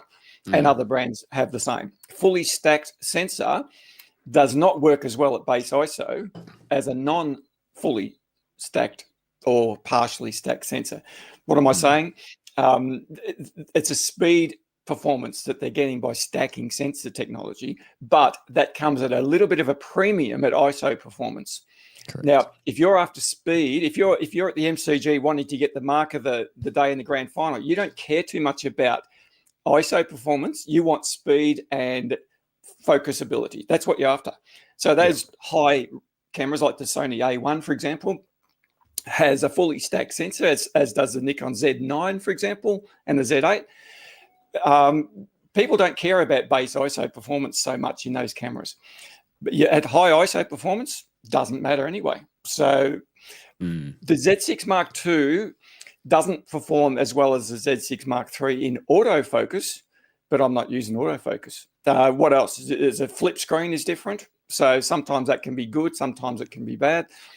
A few other things. It's got a couple of high, what do they call it, starlight mode to focus with, things like that. These are all just added bits and pieces to the bare bones of a standard old Z6 or Z7 camera from, 6 years ago. Yeah. So no significant difference in image quality for shooting something at 1600 or 3200. No. You wouldn't choose one over the other when you're going out. You're thinking, for this shot, I'm definitely going to use the Mark III or something like that. No. It honestly wouldn't matter to you which one Wouldn't you matter. use. Okay, it's interesting. If I was shooting people or moving subjects, I would go for the Mark III every single time. Yep. Yeah, interesting. Okay. Yeah. Nice. Greg, you got any questions burbling up in your brain that you've been waiting to ask? No, I'm processing so much information. Have you done any Nightscape stuff, Greg? No, not really. I did a little bit with a mate down at Phillip Island a number of years ago, but it never really grabbed me. I'm scared of the dark, so that is a problem. It can be. It can be because I quiver creepy when I'm squared. I quiver, and then the photos are all blurry. But no, I haven't really, Justin. Okay. I came across a couple of your shots the other day. You had done some night shots with someone on was it a mountain bike or a trail bike? No, it was a dirt bike. I reposted them recently. I think I talked to Richard about this last time he was on the podcast because these are from years ago. They're actually from 2017. So on an old-fashioned DSLR camera. And yeah, I reposted them because the rider in those images, Daniel Sanders, Chucky Sanders, just won the Dakar Rally this year. Second Aussie to do it in the last 50 years, I think. So, and he's a friend of ours. He's me bring it up? You bring it up? No, I'll bring it up. You bring it up? I'll bring it up. And yeah, we did talk about this last time because it was one of those ideas that I had for a photo for a night image that I hadn't seen done before was sort of nighttime sports photography. And yeah, I remember showing Richard these last time was that they could probably be done better, but I wanted them in one shot because to me, for something that involves action, if it's not in a single shot, it might as well be. I mean, you could do it however you want. You do it in the studio. Yeah, or we could have lit because the thing that was crazy was controlling the light. So for this one, and he's going off a jump in the bottom left-hand corner. He's hitting the up ramp of a jump, and you can see on those trees that's the bleed from a tiny LED light we had. About 20 meters in front of the jump that was like his cue, so he could keep a bit of an eye on his speed and stuff like that. But otherwise, the landing, everything was completely black. It was insane. He's a crazy rider. There's no other way that it could have been done. And even the other shot that's not a jump, it was just a sandy berm.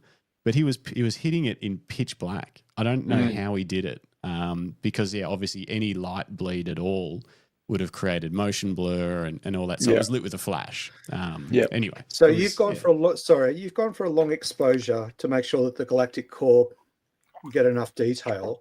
Correct. And then you've delayed the flash trigger. We manually triggered the firing of the flash based on where we could hear him in the corner. So we had because we couldn't even see him, so we just hear him go, and I was like, all right, now. And just fire the flash, and then I'd have to tell because there was a group of probably 15 or 20 people watching this unfold because everyone was just standing around a fire before I decided to do this.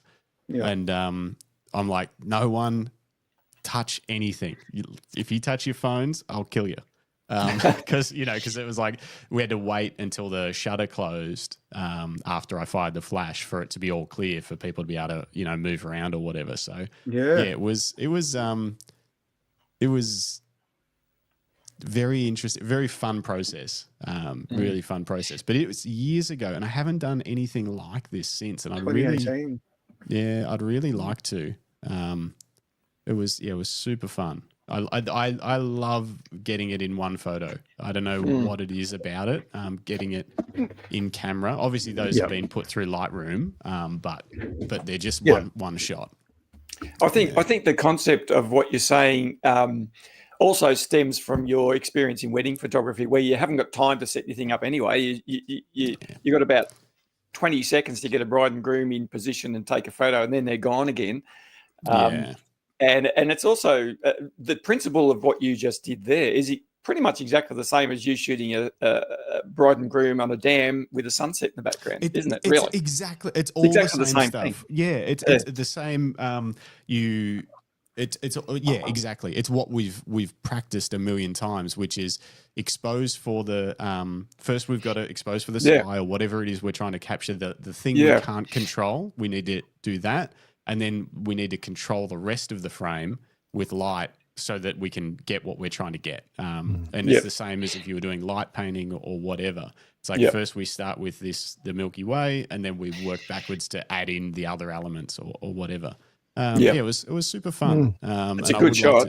It's a good shot, and I would say a unique shot. There's not many people who'd be willing to, firstly, take the photo. Secondly, not many people willing to actually ride the bike. It's the rider. Honestly, there's a ton of photographers that could have done what I did, because it's a fairly simple technique. It's just expose for the shot and then get the flash correct, and then that's it.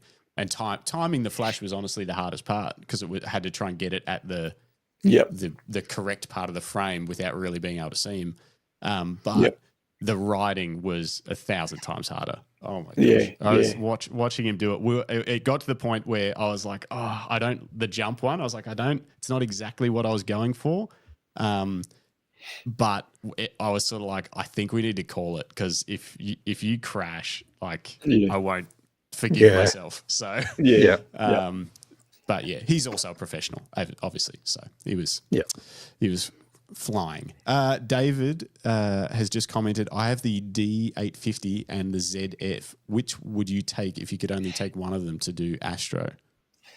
That's an interesting question. Okay, so the Nikon D850 is, in my opinion, the best DSLR camera Nikon ever made.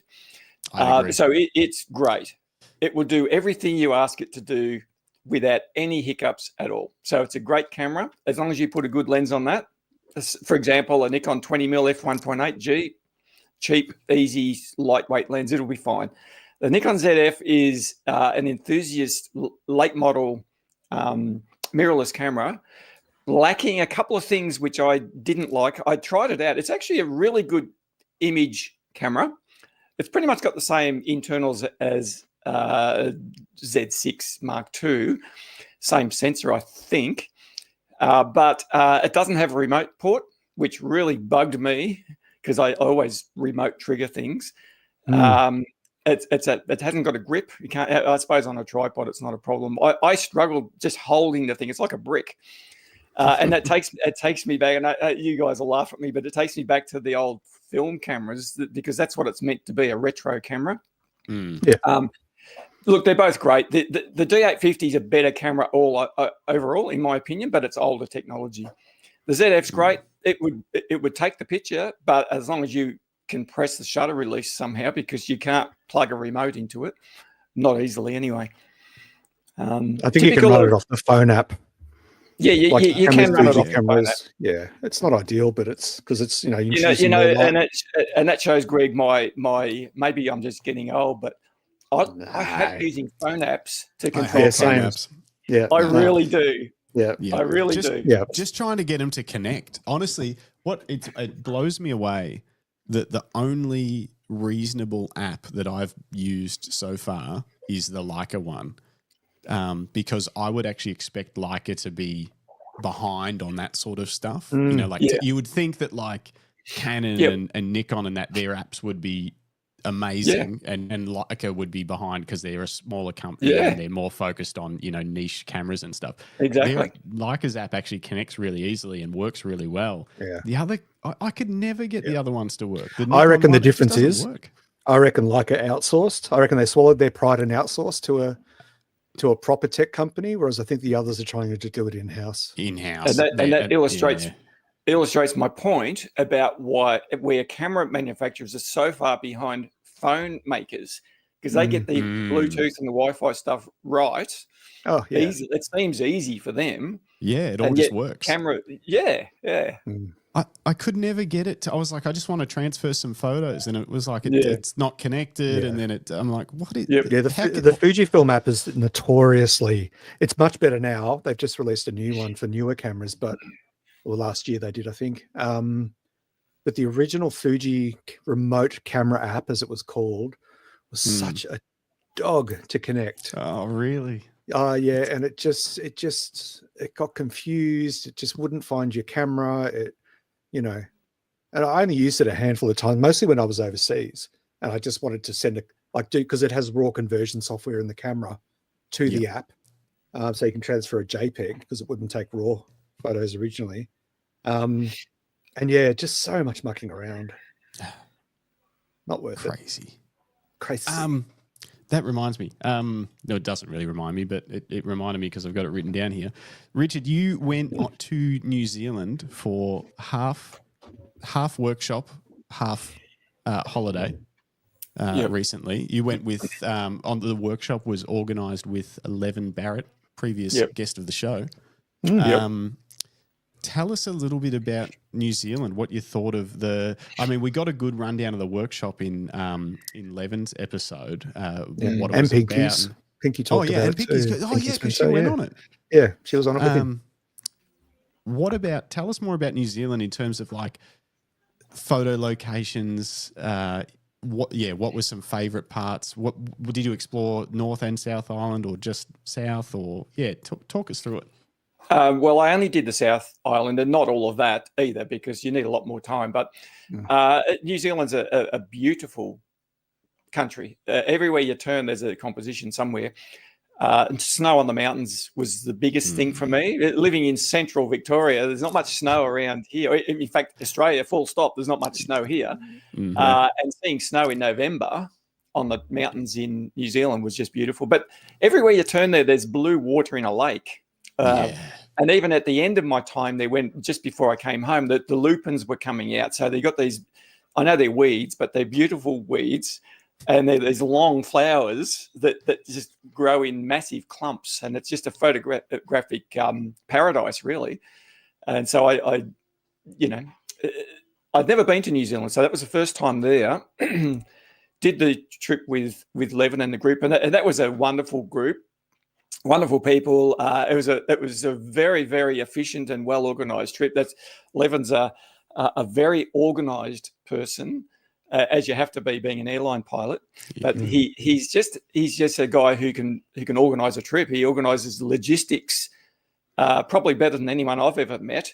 And it's a lot easier for me to come along on a trip like that because I don't have to organise logistics. And he's good at problem solving on the run, logistically or whatever it may be. The country itself is beautiful. Everywhere you go, there are places to photograph. Now, obviously, local knowledge helps. I didn't have local knowledge because I'd not been there. But if you go to some places, you just go down a little side track somewhere, and suddenly there's a big vista opens up to you. Now, you wouldn't know it was there unless you obviously had been there before.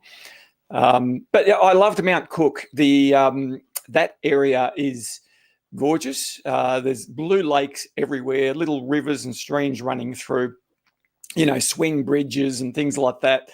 It's completely different to what we would see here in Australia anywhere. There's no kangaroos. I love that about it. What's your beef with kangaroos? Oh, well, they just disrupt your compositions. No, on the way to the airport to go to New Zealand, I smashed into a kangaroo at 110 k's an hour on the freeway down the wood end. Wrote my car off, basically. I was able to get to the airport and go on the trip, but I've since had to replace that car. It's gone.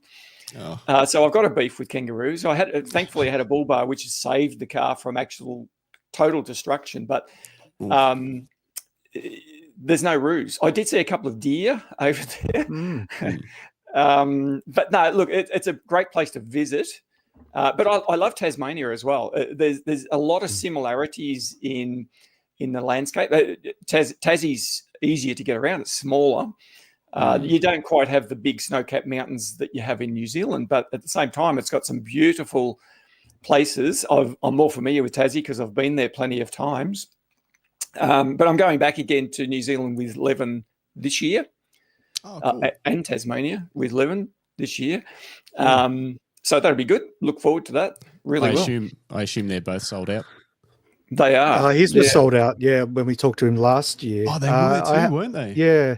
I was having a chat with Levin on email earlier in the week, and he mentioned on his episode with us that he was looking at possibly organising some different tours, and he's kind of in the throes of organising Norway.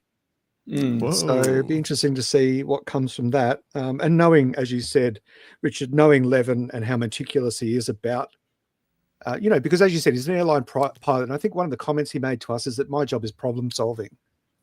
Yeah. That the aircraft is designed to do its thing. And my job is to problem solve when things don't go right. Yeah. And how did he put it? Problem solving, but also preparing for potential problems prior to them happening. That's a lot of P's. But, force, looking forward and going, okay, what would happen if the bus broke down? It probably won't, but he that's how his brain works, is like, okay, what if the weather did this? What if this happened? What would we do? And so when these unforeseen situations arise, he's ready to pivot and make sure everyone still has a great time. That's true. No, very true. No, he's a good operator and he's a good bloke. He's friendly, laid back, and easy to communicate with. So, and I think he asked me to come along on some of these trips with him. So they're his trips. I'm just coming along, but I'm enjoying it because he and I approach photography completely differently. We have different backgrounds in photography, and so I would say and hope that we complement each other, and people that come along on the trip have a wider gamut of experience because of it. Yeah. Wonderful. Very cool. Very, very cool. Justin, should we jump to some news? Yeah, I think so. I mean, unless there's anything else you want to chat about, Richard, before we do you want to talk about a little bit of news with us? See what's been released this week? Look, I'm happy to talk about whatever you want. I noticed someone's commented there that there's no rum balls today. I don't mind the old. Yeah, Phil, these people know me too well. You like a rum ball? With a cuppa, I usually dunk something into it. Haven't got any today, Phil. Sorry. I'd be Nothing jealous wrong if with you a did. little morning tipple, is there? No. What am I looking for? What news has there been? What's been happening? Oh, I see. I see one coming up, little thing here. Actually, recently, I must say, because I write daily news for shotkit.com, the amount of third-party brands that are bringing out lenses for mirrorless, current, full frame and APS-C censored mirrorless. We've got Viltrox, TT Artisans, Seven Artisans, Lauer, a couple of other brands. Voigtlander brought out a few, lots of third-party lenses coming out at the moment. It's wonderful to see. I'm a fan of native glass. I'm a Fuji shooter and I prefer native Fuji glass, but the amount of quality third-party options that are coming out that give people like us choice, especially if you're on a budget or you don't quite want to go with the Fuji lens or the Sony lens, there might be a third-party option. So keep an eye out for those. Historically, they've been good for things like Nightscape, Astro, and also just landscape photography, because a lot of them previously were manual focus only. Yeah, so like the Samyang 12mm, that's been in circulation, for probably a decade at least. I remember that was one of the very first options as a third party on Fujifilm cameras. When the X still series popular, a lot of people still use that lens. Yeah, so there's Lauer or Venus Optics, who make Lauer. They've got a lot of macro, tilt shift, and wide angle zero distortion lenses, which are also great. The wide angle, obviously, especially for nightscapes. But this piece here, it's a little bit different. Fujifilm have launched what I kind of think might not be the prettiest camera on the market today. It's an interesting blend. It's a hybrid Instax Evo wide instant film camera. So the reason why it's a hybrid is that it has a sensor, it has storage, and it has some form of processor. You can shoot and print your images instantly. It takes a wide, which is about the size of 2 business cards side by side, the wide frame. It's but it's not a cheap camera. It also has a LCD on the back, and you can apply up to 100 film looks. It's 100 film looks and 100 style alterations to those. They're like filters. It's very much targeting a youth kind of those youth market with the filters, and it's got a selfie mirror on the front. But it's an interesting device. It's huge. It's quite big. And it also acts as a smartphone printer. So you can shoot, you can either just use the camera on its own, take a photo, print it, or you can take a bunch of photos and then choose what to print later, or you can use it as a smartphone printer, which you can pretty much do with any of the Fuji hybrid Evo ones. There's also a mini one. And you can, just shoot from, print from your smartphone directly to the camera. What is interesting, which I think is really out of place, is that on the side here, it's hard to show, it's actually a film, like an old school film SLR winding thing. So it unclips and you wind it, and that's how you make it print. It just feels, indeed, it feels out of place. There it is there. Winder. And so you basically unflip it, wind it to make it print. That seems like making it harder to use for the sake of adding a kind of a retro element or something. It's a little. It feels a little out of place. But I'm hoping to get one for a review. I've asked for one, as well as the Lomography wide that came out a couple of weeks ago. So I want to compare them. But it has a fixed 16mm 2.4 lens, 16 megapixel 1/3 sensor. But it's big. It weighs 490 grams. Most Instax are really light and, kind of you throw them in your day bag kind of thing. So but this one bit here, of paper will still be expensive for these. Is it like the Instax where it's like they're like $1 a shot kind of deal? it is the same, yeah. So the camera itself is $350 US. So that's pretty hefty. That's like 1,900 Australian, I'm sure. The wide film, they brought out a new brush metallic. It's got like a metallic frame, so the frames are still the same. That's $14 US for a pack of 10 wide. For a pack of 10. So it'll be over $2 a shot. Yeah. Yep. Ugh, I don't know. It's expensive. And it's still, it's hybrid. So it's basically just an average digital camera with a printer built into the back of it. Essentially. Yeah. But they are very popular, and they have, they've been running this brand, I think, since 98. I think I mentioned at the start. I wrote this article. 98, they launched the first one. And they've been running this brand for a long time. So they certainly own that market, that's for sure. They really do. Yeah. I mean, Leica brought out theirs. And obviously there's the Polaroid options when they sort of resurfaced a few years back. But Fujifilm have stuck through the whole time with the Instax range, and they are incredibly popular. They sell well.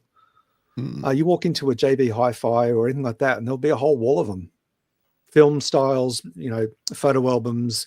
You can get a leather cover for this one, so it's quite a premium offering. Anyway, that's that.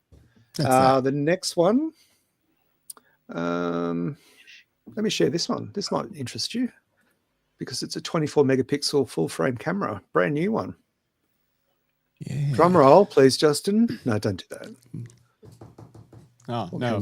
Where's my other sound effects? Don't you have a Stream Deck? I've got no. Oh, God. Leica have released the all-new full-frame Leica S3. SL3S. Yes. This is very much a videography camera. It's a 24 megapixel. No, not this one, sorry. This is the S. So this is the video version. The S only has a So the SL3 has a 60 megapixel sensor, whereas this one, because it's more video centric, it has a very different sensor. And it's only 24 megapixel backside illuminated. It's also supposed to be faster for sports and stuff, but Yeah, I don't know.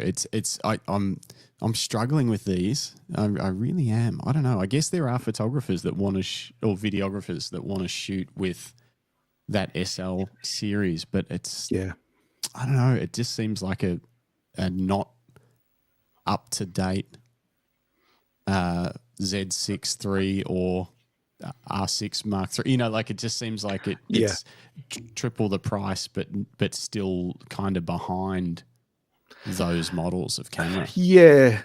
I mean, you are paying for the little red dot. That's always a premium, but you know, there's a tool for every job, and for some people who are already SL shooters and have a bunch of lenses, this is this upgrade makes sense. It's got a crazy ISO range up to 200,000 expanded. It's got image 5-axis image stabilization. It shoots 30 FPS, continuous mode. Need to hit up Leica, Richard, and see if they'll send you a test model. That'd be a wonderful YouTube video. Imagine that. Because it is $5,300 for the body alone. And I don't know what they've got in the way of lenses. I know because it's part of the L-mount alliance. Like there are other lens options available, but apparently the SL lenses are quite magical. But I don't know what they're like in the way of wides. Well, you are paying for it, aren't you? Well, you are paying for it. Have you ever been tempted by something like that, Richard? Have you ever looked at Leica and thought, "Ooh, I'd like one of them"? No. That's an easy answer. It's an easy answer. It's a bit like what I said before. You know, a lot of these brands, they look. It's a great camera. Don't get me wrong, but the price, I don't want to. And I'm locking myself into a system that's going to make me poor for the rest of my life. Yeah. Clip it, Seb. Clip it.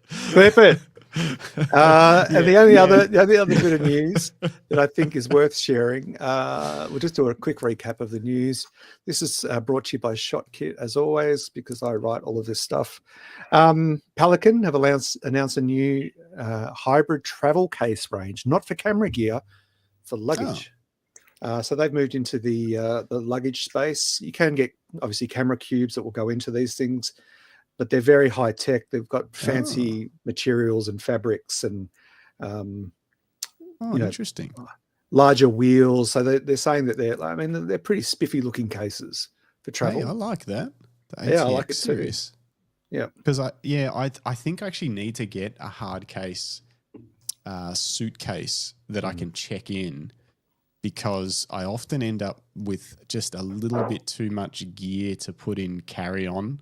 Yeah, same. Like if I just want to take an extra lens or something like that and a few other heavy things, but I don't want them to, it's just too much. Because some of like when we went to Vietnam, like some of these cheaper airlines, I think our max carry-on was 7 kilos, which doesn't go far. You know, by the time you actually have a bag, that bag probably weighs 1.5 kilos. And it's like, and then you put a camera in it and a lens and a couple other bits and pieces. Like there's nothing else you can. So I do end up having to put some stuff in the which is always a risky, anxious time, because you know, we've all seen the videos. We've all seen the one. What was that guy? He was a musician, and they completely destroyed his guitar. He's like much loved classic.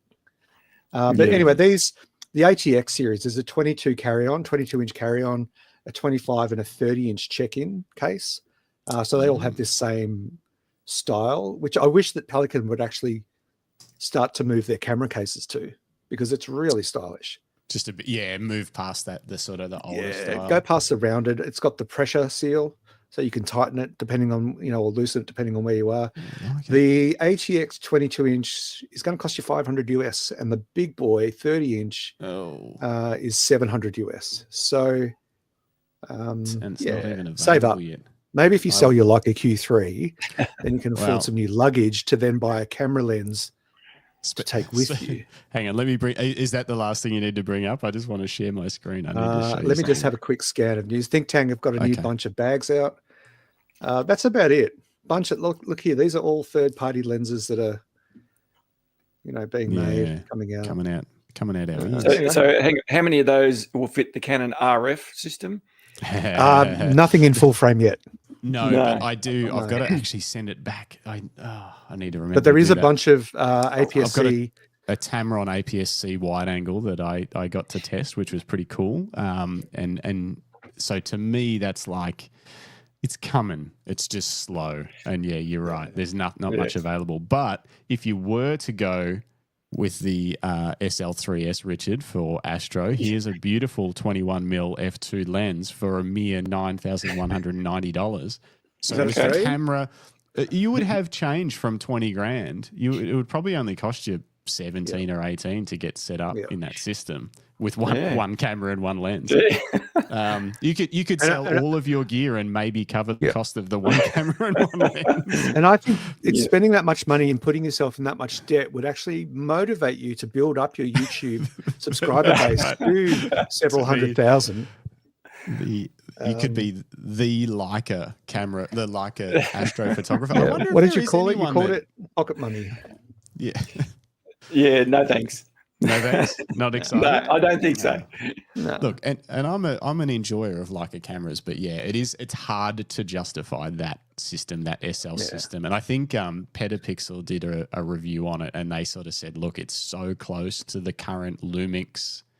What are they doing now? The Lumix S something or whatever. They're kind of like video oriented 24 megapixel camera. Yeah, S5 or whatever it is. Yeah, they're like, it's the same tech. It's it's got the same mount. But it's literally less than half the price. I think that's a third of the price. And they're like, it's hard. It's really hard to turn around and say, it's worth that extra money. Which the only other bit of news that's probably worth sharing is that OM Systems, it looks like they're going to release, like the Nikon ZF, they're going to release a digital camera with a retro camera aesthetic. They've teased a little bit of stuff, haven't they? Yeah, they're saying, well, there's an event now scheduled for, I think it's March in Australia, like a global summit. So that's coming soon. That'll be interesting to see. We're seeing more of this. Obviously, Fujifilm kind of paved the way for retro aesthetics. That's slowly disappearing with some of their flagship models. It's interesting. And Nikon have done it with the ZF and those sort of series. Has Canon ever done it? I don't think they've ever. Not that I know ever of. had a retro anything, or they just don't. They're just like, nah, we don't. That's not how we roll. I think Canon's attitude is we don't need to do that. Yeah, we're only focused on the. We're the number one. We don't need to do what they're doing. Yeah. Well, also, I guess, has Sony done it? No, not so much. See, their attitude is we're the innovators, so we're not going to copy somebody else. No, and they're trying. I guess also they don't have the retro history to call on. Nikon can be like, hey, this is like our old whatever. Exactly. But Sony don't have that, so there's probably no point them looking backwards. They need to. They could make it look like a Sony, like a Walkman or something. That would be cool. A Discman. It records to CD. Yeah. That'd be sweet. So what is interesting though is that a lot of these camera brands, like Voigtlander especially, and I don't know Voigtlander often does stuff for Leica, but a lot of the camera brands that are developed, third-party brands, are producing current gen lenses that are autofocus with classic aesthetics and even classic build quality, full brass chassis, aircraft grade aluminum, if you want to say it in America. Like they're really digging into that retro styling and build quality. This, should last forever, those lenses. But they don't necessarily cost the earth. So it's just interesting to see where things are heading. I think Fujifilm have last year Fujifilm released 4 cameras or announced 4 cameras. This year, the plan is 2 more. We know that OM System has got a couple up their sleeve. We know that, Pentax has just retired. Is it the K3? K3, yeah, K3. Mark 3. The K3 Mark 3, I think, has just been retired. So there's a whole lot of flux in the industry around products coming and going. I wonder what as brands try to release products that retain and capture market share. Yeah, I was just thinking, I wonder what Nikon will do this year. Like, what do we got? Because the Z8 and Z9, they're still new. They're still new leading cameras, but they have been out for a few years. Yeah, but I think they'll focus on lenses. They've had quite a few firmware updates on those cameras. Yeah, they have. Yeah, which keeps. I think they'll focus on glass. Yeah, I think they'll expand their glass for cine applications. I wouldn't mind a native 14mm or 16mm prime f1.8 or 1.4 from the Z mount. What are you using, like a Sigma or something now, or what do you use for a wide-angle prime? Well, I have a Viltrox 16mm f1.8 is native Z mount. That's not a bad lens. Yeah. I also have a Nikon 14-24 f2.8 zoom lens. The Z one or the Z one? Yeah. Oh yeah. The Z. That's a great lens, but it's expensive, and I don't use it much. You'll laugh at me, but I use it more for time lapse than anything else, just to get the ultra wide field of view. Fair enough. I also have a Lauer 15mm f2 in the Z mount. That's built like a tank. That thing, very strong. Their lenses are pretty cool, aren't they? They're like yeah. A couple of comments here, David. This old Nikon guy hopes for a rangefinder. Is that what you're waiting for? A Nikon rangefinder. Is that David waiting for that, or are you saying that that Richard's waiting for that? No, I'm not waiting for it, but just put your camera into manual focus mode, and it's close enough. Yeah, true. Jim, we haven't seen Jim for a few weeks. Yeah, where are you, Jim? We've been waiting. We were actually going to just cancel the show because you weren't here. Yeah, so sad. G'day, Jim. Sorry I couldn't be there today. Finally, a Nikon shooter. What is that supposed to mean? But yeah, look, I think Jim's working. He's at Lucky HQ. Yeah, someone has to be. If you've ordered a strap, he's packing it. Yeah. Well, Justin and I have frivolous conversations with celebrities. Jim, Yelena, and now editor Seb are busy working hard. We're just having a chat. We just keep building the team, Greg, so we don't have to do anything. We're the talent. That's what we are, the talent. We had a shoot this morning, Jim. That's cool. You'll be back next week. We don't want you next week. Yeah, no, you're fired. Keep packing straps. But yeah, I think we might wrap things up on that note. So much to process about today. I think this is an episode that I definitely will sit down and rewatch, because there is so much to learn from what you've said, Richard.